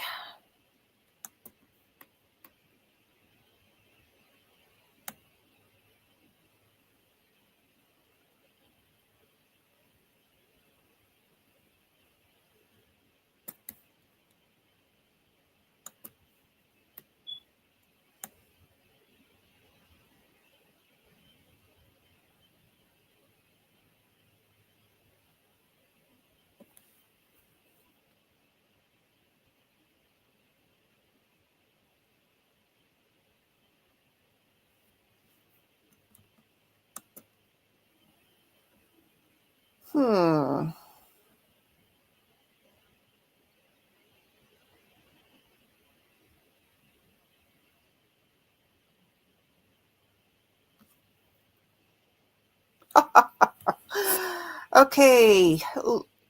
Nate says, Laura continues her cross-examination. She asked Duncan if Janice Cox was interviewed. Did you hear or watch her interview? I have not. Duncan did not interview Summer. He has not watched her interview. He did not interview Barry Cox or watch his interview. So the only source you have for the this investigation is through our brother Adam. Duncan says none of the people she mentioned were at the shooting. Yeah. Well, Adam wasn't actually at the shooting, but he was talking to Charles seconds before he... To advise the defendant that anything that this witness read in another officer's report, he can't testify to whether those things are true or not unless it fits into some exception to hearsay or non-hearsay for you to establish that. So please don't ask any questions that he can't verify. He can testify to things that he observed, saw, or heard. But again, if you're referencing another report that another officer wrote, he won't be able to testify whether the contents of those reports are true or not unless he has some sort of personal knowledge. I understand, Your Honor. All right, you can come back up, get ready to resume your cross. We'll bring the jury in.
All right, thank you. The jury is now present. You may be seated. You can continue with your cross-examination of this witness.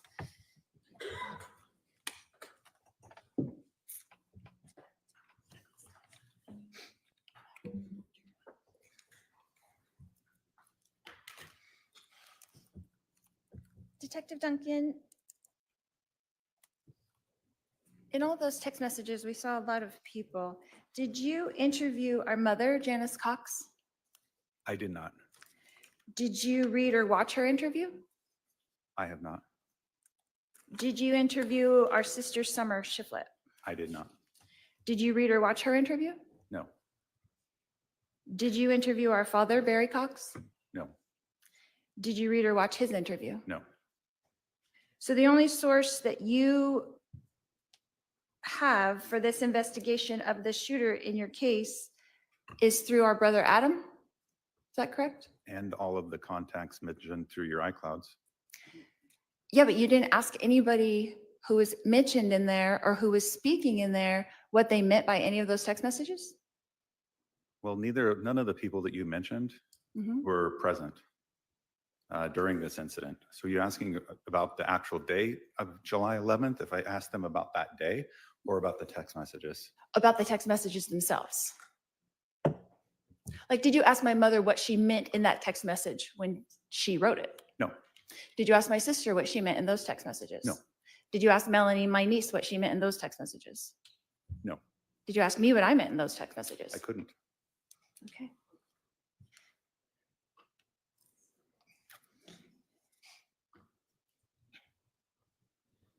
And through your investigation, you found out that, as you testified earlier, that Alex wouldn't text or call Adam back. Is that correct? I'm not interpreting as far as he wouldn't do it. What I'm saying is I don't see it.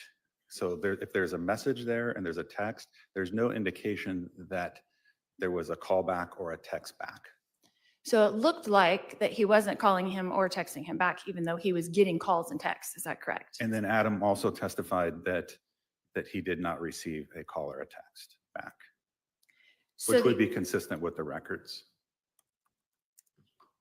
So the only person in our family, in our whole family, that you got information from was the estranged brother from our family who didn't know what was going on with everybody else. I object to the form of the question. Argumentative. Well, it's also compound. I'll sustain the objection. Okay, so Adam, our estranged brother, is the only one that you got information from. Is that correct? I object to the form of the question. Sustained. So is this your normal protocol to just talk to one witness and not all the others? No, Why didn't you speak to any other member of my family? a lot of members of the family have been spoken to. But you were not privy to any of that information as the case agent? Well, I was privy to the interviews that were conducted by other detectives. And you just testified to me that you didn't read or watch any of those interviews. Is that correct? I have been present during an interview or a phone call with Summer, and been present during a phone call in this process, but I have never interviewed them. How many interviews has Summer had with the police departments? Objection, speculation. If you know. He can um, answer if he knows. I don't know. More than one or two? I don't know. Okay, but you knew of at least one, That Summer has had? correct? Yes. But you didn't ask her any of these questions or any of the questions about the text messages that you just talked about that were on the screen with Summer? I said no. Okay.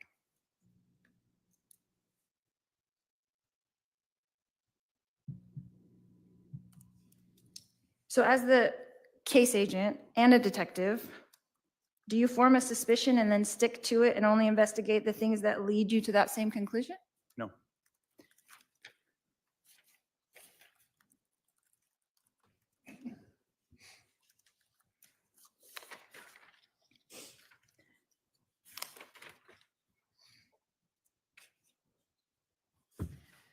You had testified earlier about the story of Nephi, is that correct?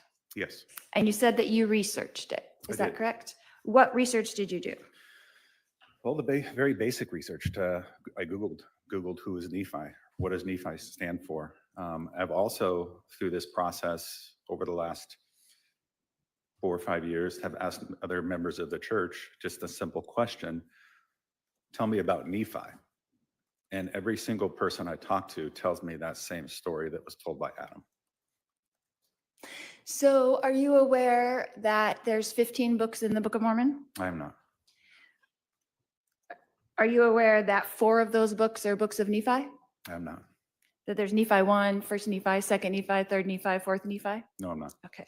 That there's many stories of Nephi. Is that correct? Or you don't know? I don't know. So the very first story is the story that, I'm going to object to testifying.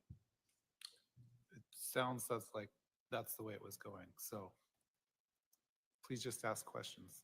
so you did not read the Book of Mormon? No. You did not read 1st Nephi? No. You just asked people. That was your research? I asked members of that particular church, and I also did an internet search. Yes. So you did an internet search and it gave you all the stories of Nephi? That's the story that came up. So how long did you do that research for? I couldn't tell you. So in your research, did you discover that there's about 25 stories of Nephi in that Book of Mormon? I didn't see that, no. And that there's 4 different prophets that are called Nephi in the Book of Mormon? I'm going to again object as to testifying, and the detective has already indicated, so asked and I'll- answered. I'll overrule the objection. He can ask if he knows that or not. What was the question? Sorry.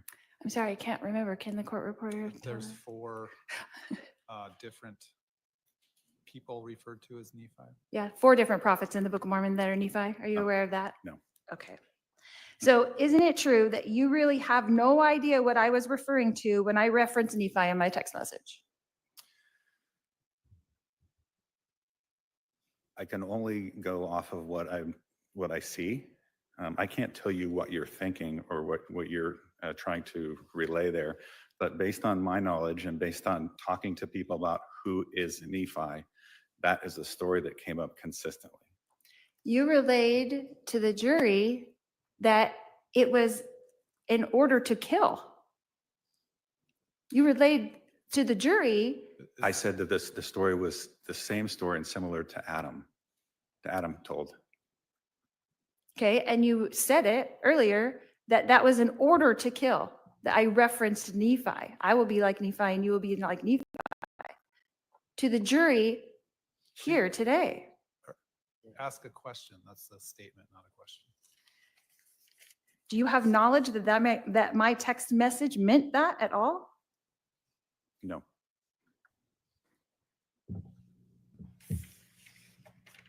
Are you aware through all of your investigation of this case that my brother was a stand-up comedian, Alex? I had heard that, yes. And that everything is a joke to Alex? I can't speak for that.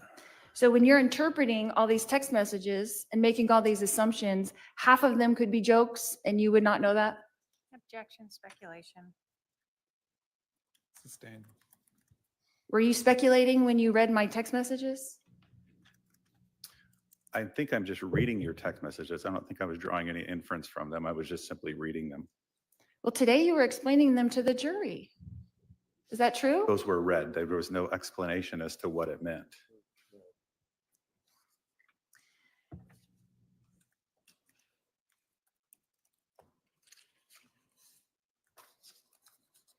As the case agent, what is your communication with the other investigators in this case?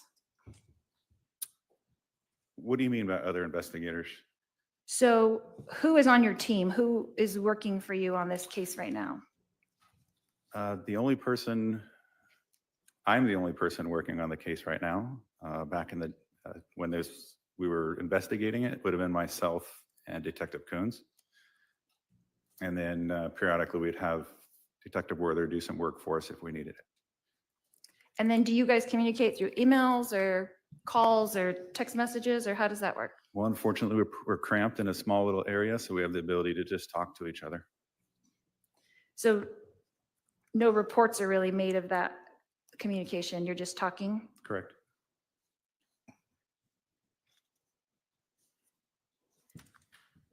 In being a detective, is your job basically to be an investigator and search out facts concerning what happened? Yes, Do you feel like you've done that in this case? I do. So by not testing any of those things, you feel like you've done everything you could possibly do to tell the jury and to tell us what happened that day on July 11th, even though you weren't present? Correct. You're confident in that? I'm confident.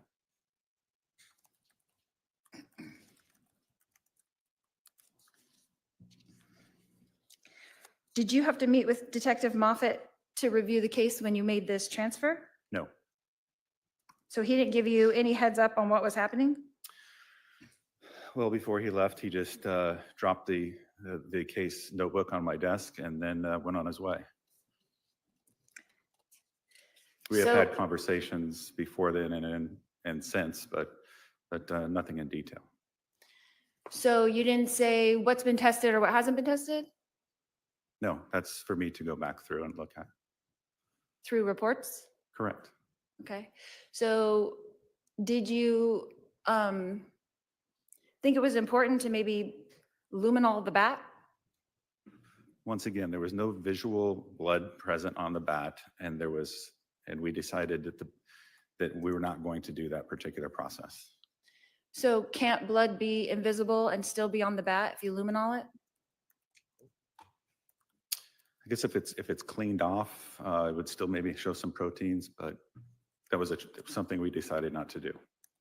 We fingerprinted it to show because there was indication that that Charles had grabbed it from Tylee. So we did our best evidence to try to grab that location where it would have been grabbed, but that's what we did. Wouldn't that be important to your investigation? Objection as to wouldn't what? Yeah, please. Wouldn't luminoling the bat be important to this investigation, this particular investigation? I don't believe it would. What about luminoling the gun? Was that done? Once again, there's no visible, and we were under the impression that it happened 5 minutes before we got there, and there's no visible presence of blood on the bat. Well, you went around the whole entire house looking for blood, is that correct? Yes, And you had the gun in your possession, yes, and you're in a police station. I was at your house. I'm saying you have access as the case agent to have any of these things tested. Is that not right? Yes, So why didn't you test them? because I did not think that luminol was needed to be tested because there was no visual blood. So wouldn't you like to know that for sure?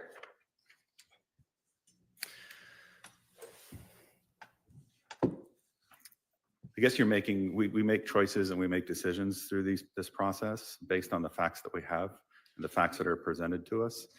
And based on the facts presented to us and what we saw and what we had, I did not feel that was necessary. You have charged me with a crime. Is that correct? I have not, no. You have helped them charge me with a crime. Is that correct? The state of Arizona? I conducted an investigation and I sent it forward, yes. And you did not feel it was necessary to test any of these things? Objection. As the case agent. And answered like 4 times. Sustained.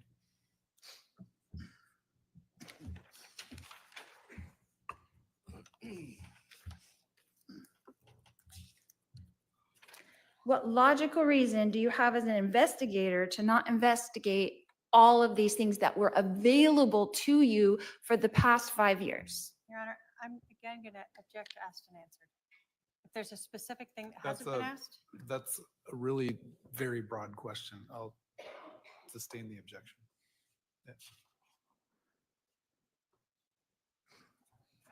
That's all I have, Your Honor. Redirect.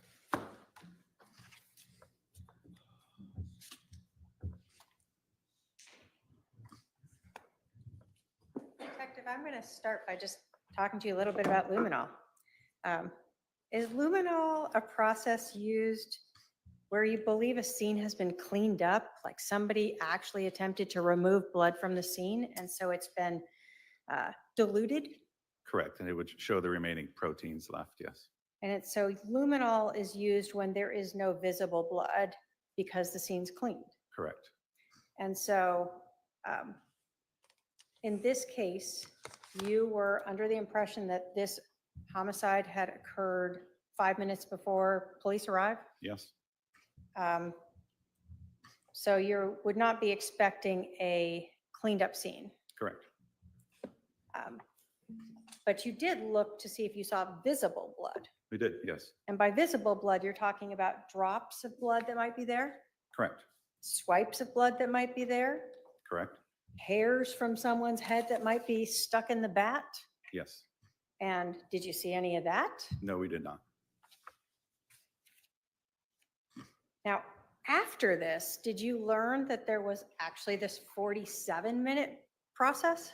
We did, So when you're processing the scene that day, you were not aware yet of how extensive this timeline was incorrect.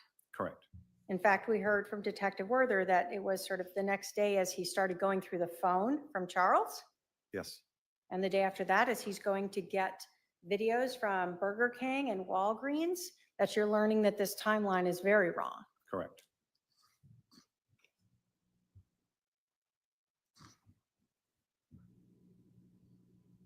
I want to talk about the data that you have reviewed in this case. When you talk about what was reviewed, whether by you, well, let's just say by you. In these iCloud accounts, are you talking terabytes of data? Yes, each iCloud account can have terabytes of data. And you have to, and it's tedious because you can only look at one at the time. We can only look at one particular iCloud at a time and go through that and make notes. Then you'd have to shut down, open up another, and look through one iCloud at a time, and then try to, with your notes, to mash these together. So it was a very labor-intensive process.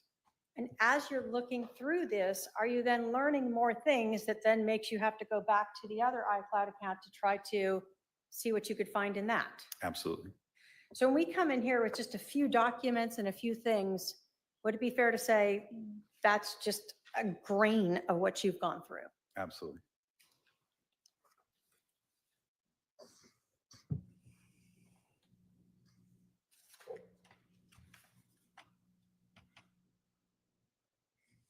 So on July 11th of 2019, when you arrive at this scene, you think this homicide just occurred, did you understand at that time the relevance of cell phone or iCloud data? No, what's something that happened, what sounded like it was a rather quick incident. It just happened 5 minutes ago.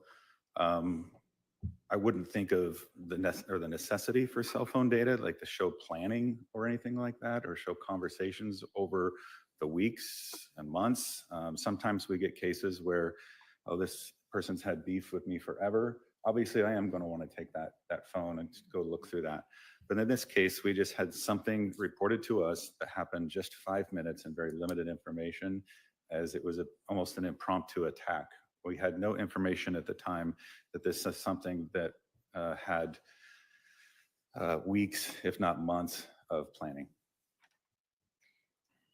On July 11th of 2019, did you start to see inconsistencies between the statements that were being given, the timeline, and the physical evidence at the scene? Did you start to see some inconsistencies? Yes. For instance, you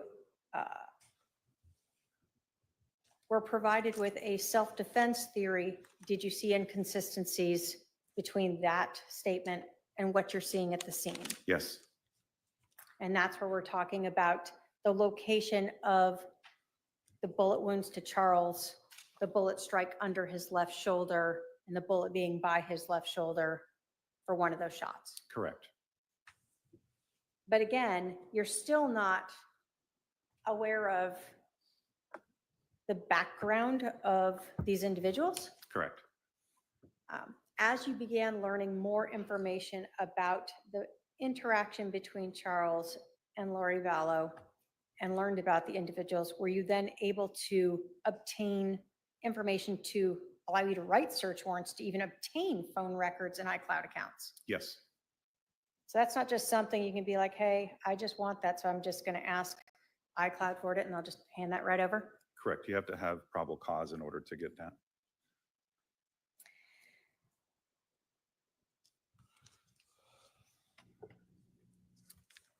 You were asked about DNA and blood.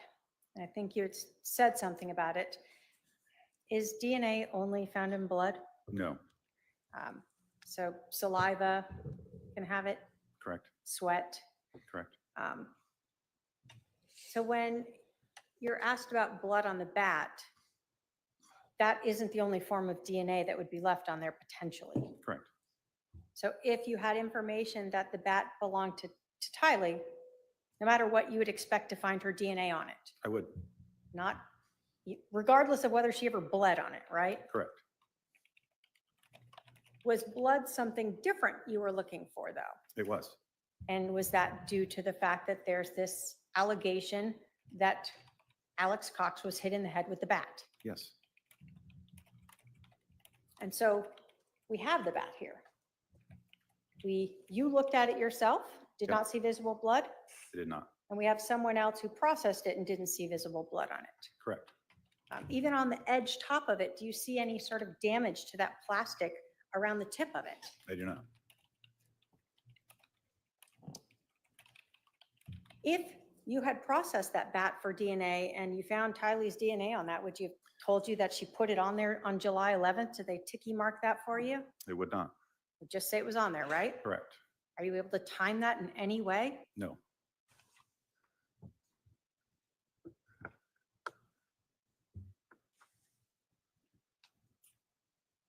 When the medical examiner comes out, the medical examiner's office comes out to the scene to collect the body.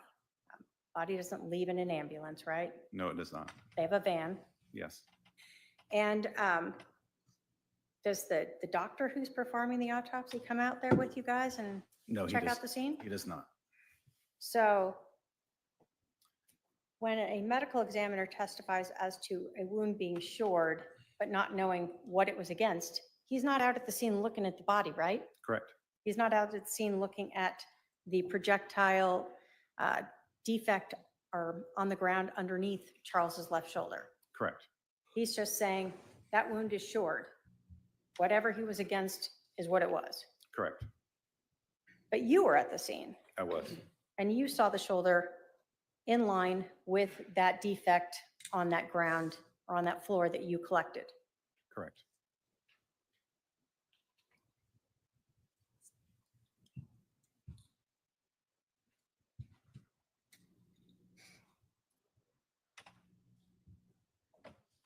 Now, did you ever have any information that Janice Cox or Barry Cox or Summer Shiflett were present at 5531 South Four Peaks on July 11th? We did not.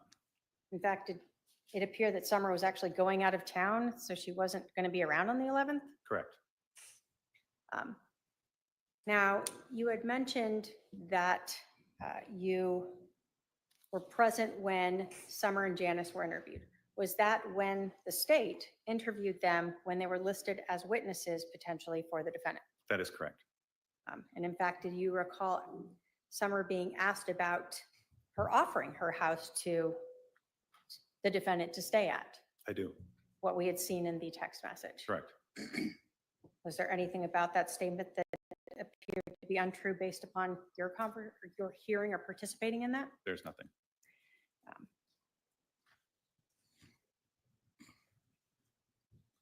In these text messages and iCloud account records, start with Ned. When you first started seeing those, were you understanding the full story of where that came about? No.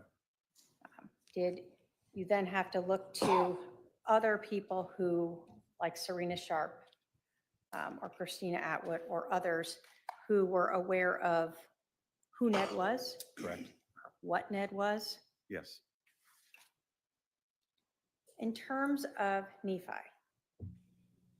you said that we heard from Adam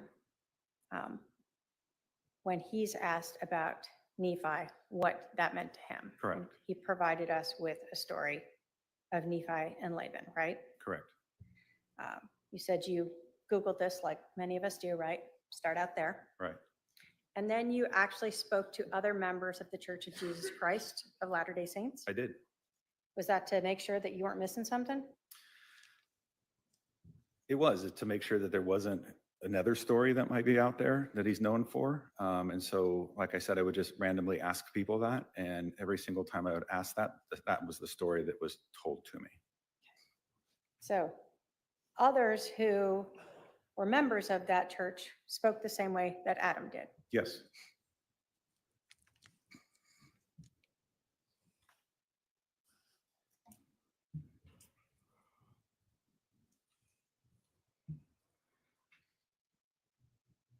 You were asked a lot about sort of processing of the scene and processing of the items of evidence. Was this case, let me ask you this, was the physical scene itself inconsistent with what was initially told? Yes. And did it require additional research into all of these different iClouds, cell phones, cell tower records to clarify what happened? Yes. As the weeks and months went on, additional information was learned that basically required those accounts to better understand what took place. And was that what then you spent months going through. Right. Um,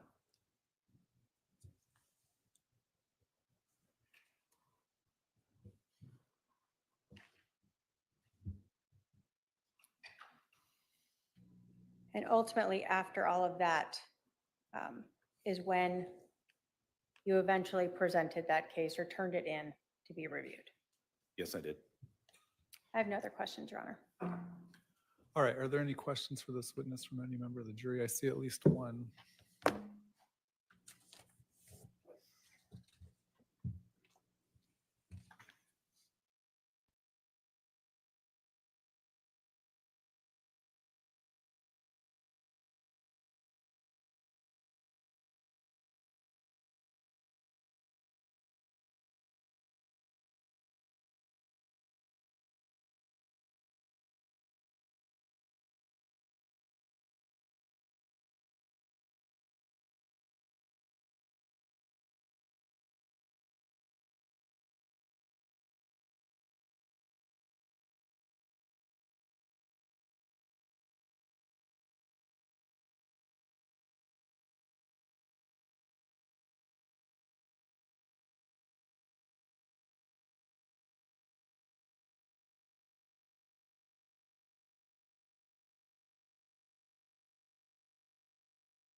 Well, I think we're going to need that exhibit. Go ahead. We'll see if he knows, though.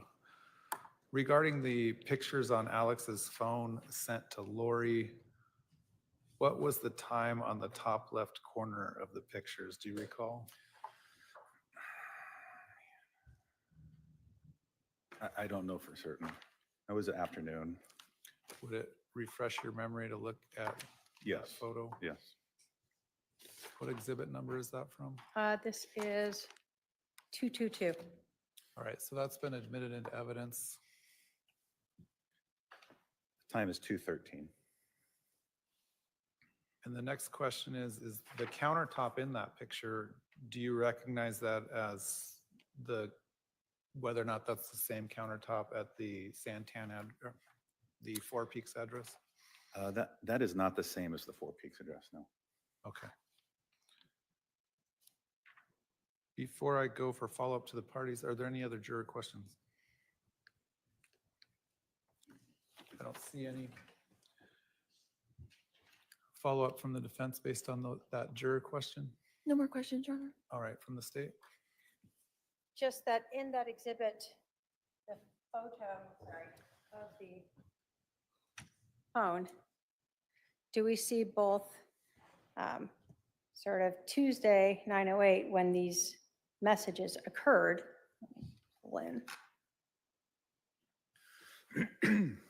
as well as sort of what time the phone is showing? Yeah, and I think the most telling thing is this is a communication between Adam and Charles.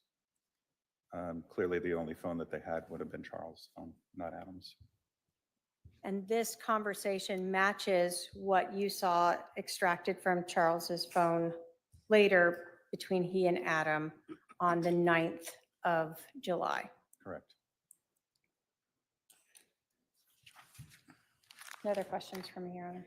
All right, you can step down, sir.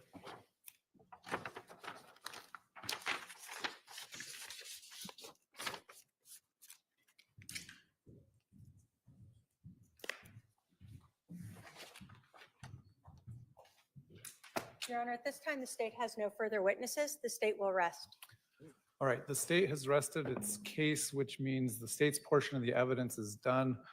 I'm going to excuse the jury for a few minutes before you go home for the evening. Let me just do a consultation with the parties about tomorrow's schedule, and I'll let you know what time to report back. It should just be a couple minutes. So please remember the admonition. We'll let you know what time to report back tomorrow.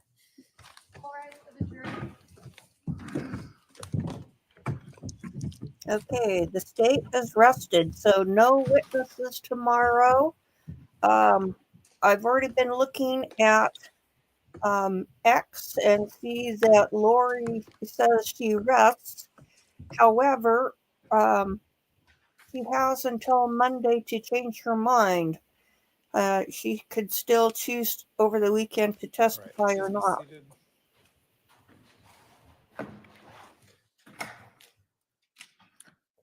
All right. State's rested, so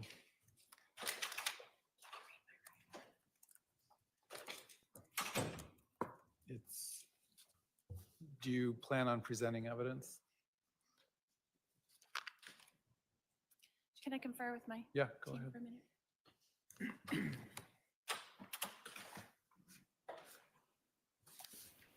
So she doesn't really have any evidence. Her expert wasn't able to do the extraction and evaluate the evidence and give it to the state to go over in a timely fashion. She missed the deadline in submitting most, if not all, of her witnesses. She hasn't been able to find several of those witnesses to have them served with a subpoena. Two of her witnesses have been struck, Nate Eaton and Brandon Boudreaux. And it didn't even sound like her own father was necessarily willing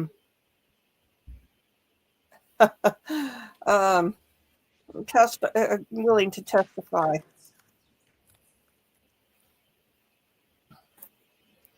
So the only thing Lori could do really is testify herself, and that is a minefield because if she says the slightest thing wrong, everything in Tammy and JJ and Tylee all comes in, and she's better off saying nothing than to have them know, oh, we have 3 more bodies in the case, and possibly the other attempted murder with Brandon Boudreaux. So I'm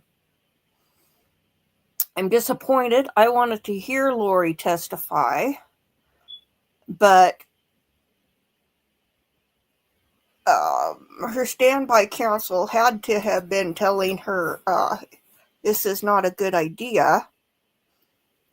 So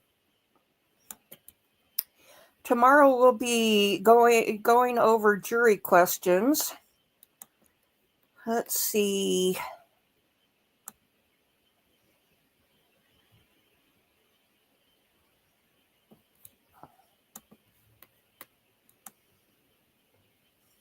Your Honor, I'd like to address a Rule 20 motion first.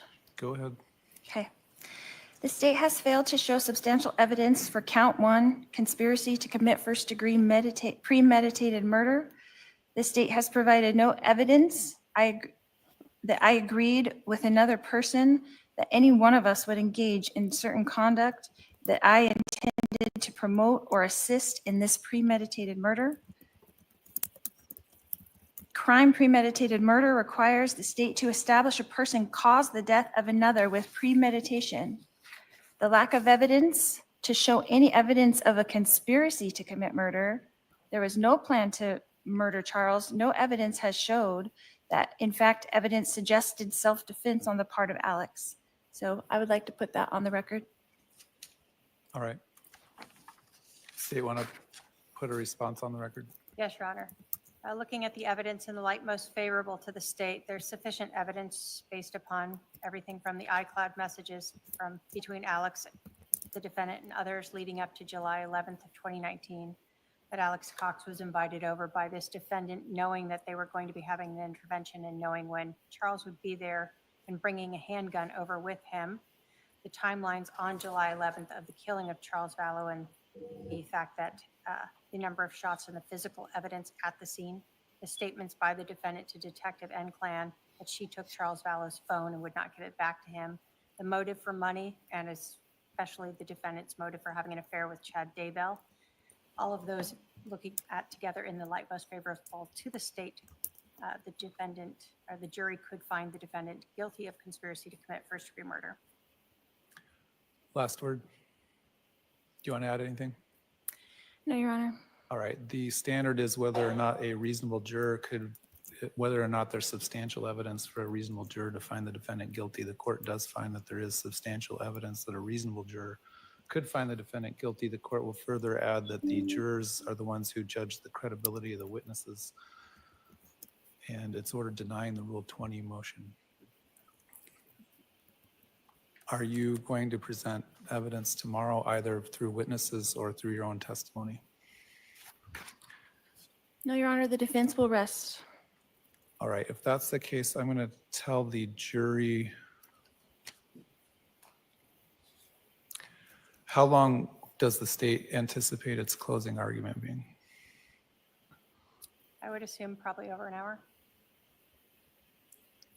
How about the defense? Less than that. Can we do the closings at 1 p.m.? We can formalize all the jury instructions at 10:30. Is that enough time? The state would request that we do them Monday to ensure that the state would request we do closings Monday to ensure that we don't finish with a rebuttal closing on Monday. Well, I'm willing to go in the morning if we want to start in the morning at 11 and do jury instructions at 10:15 or something like that. Does that work? Again, I'm asking for Monday, but if the court does not allow that, then we'll go whenever the court says tomorrow.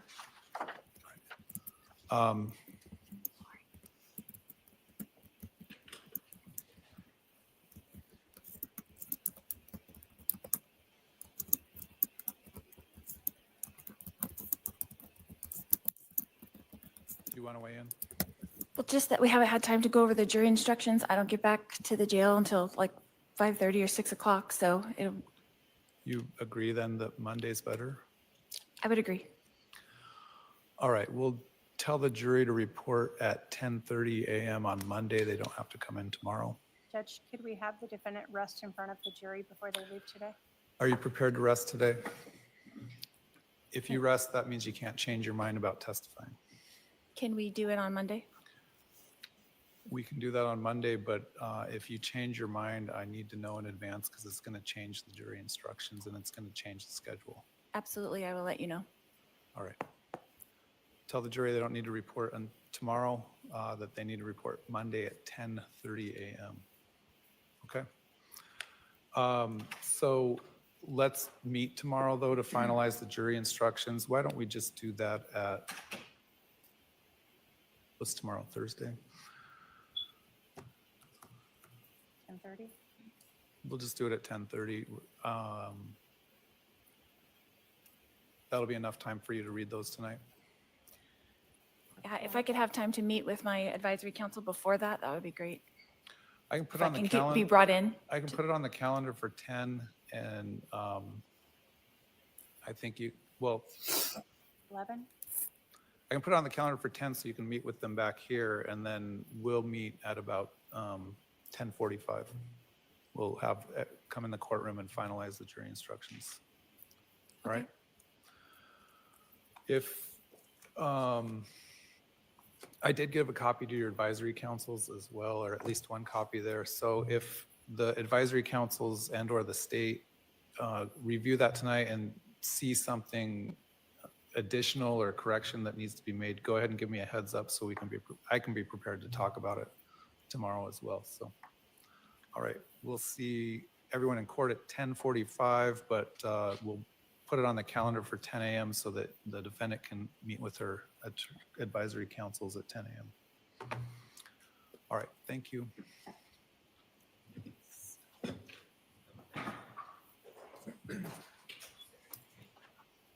Okay, there we have it. Lori has tentatively committed to resting her case, but is leaving the door open to change her mind. It sounds to me like rather some people interpreted it that she has until Monday to change her mind. That's not the case because the judge said that she has that it affects the jury instructions if she testifies. I know there'll be one jury instruction if she doesn't testify that the jury is not to make any interpretations regarding the fact that she didn't testify, as she has a constitutional right against self-incrimination. So there may be a couple of other instructions that might be given. So it sounds to me like she's got until they start doing crafting the jury instructions tomorrow. It doesn't sound like it should take long, because when he was proposing them doing it all on the same day, he was proposing 10 something for jury instructions, and something like a half hour, 45 minutes later for closing arguments. So I expect jury instructions aren't going to take a lot of time. She doesn't exactly have any real knowledge in regards to jury instructions to do much about it. I suppose her advisory council might make some recommendations. It depends. Advisory council differs by state. Some can only weigh in if the defendant asks something, and they may not give them any direction or advice on stuff that the defendant that did not bring up themselves. So I don't know how it is in Arizona. So that remains to be seen. I think that the state was pushing for it to be delayed until Monday, because if Lori, if they had closing arguments at noon tomorrow and Lori gets convicted, then Lori might come back and say on appeal that she didn't have sufficient time to prepare for her closing statements. So, if she's got all weekend, she's got Thursday, Friday, Saturday, Sunday, Monday morning to prepare, that's going to nip that issue in the bud. So I don't think it was that the state needed the time. I think that they just wanted to make sure Lori had the time. So I've seen a lot of times where they have been doing things that benefit Lori, so that it's not an issue on appeal. There are times where Lori has opened the door to issues with JJ and Tylee, and the state has not gone through that door because of the Idaho murders being so prejudicial. But if Lori were to testify on the stand, they don't really have any choice but to take advantage of it at that step and pursue it. They're kind of going easy on her and fighting with one hand tied behind their back. So let's see. Trying to remember if there was anything else which I came up as an observation. Oh yeah, after she consulted her advisory council, she asked for Rule 20 motion, which is a directed verdict, which is done in almost every case. The defense always says the state hasn't met its burden. We move that you rule in favor of the defense, and this ends without going to closing arguments. And the rule is that the evidence up to then has to be taken in a light most favorable to the state. So if the evidence, if there is sufficient evidence that hasn't been destroyed during the state's case, they have to proceed to a verdict and allow the jury to rule on it. And so that's something that I've never seen a directed verdict which has gone in favor of the defense. The closest we've come to it is when we were covering that case. I think it was Arizona or New Mexico, where it was a cold case. The daughter disappeared. It's been like 20 years and no signs of her in all that time. The father was a creep. Father did put video cameras all over the house. The father was controlling, but we really didn't have any evidence that she's dead or what happened to her. And so after the state rested in that case, the judge, without a motion from the defense, said that there was insufficient evidence and that he was dismissing the case. So, and that's different. Had the defense made the motion in that case, it would have been granted, but the judge forestalled that. So it's almost never happens. I've never seen it. Closest is that missing person cold case murder. So anyway, we will start tomorrow for jury instructions. Don't expect it to go super long.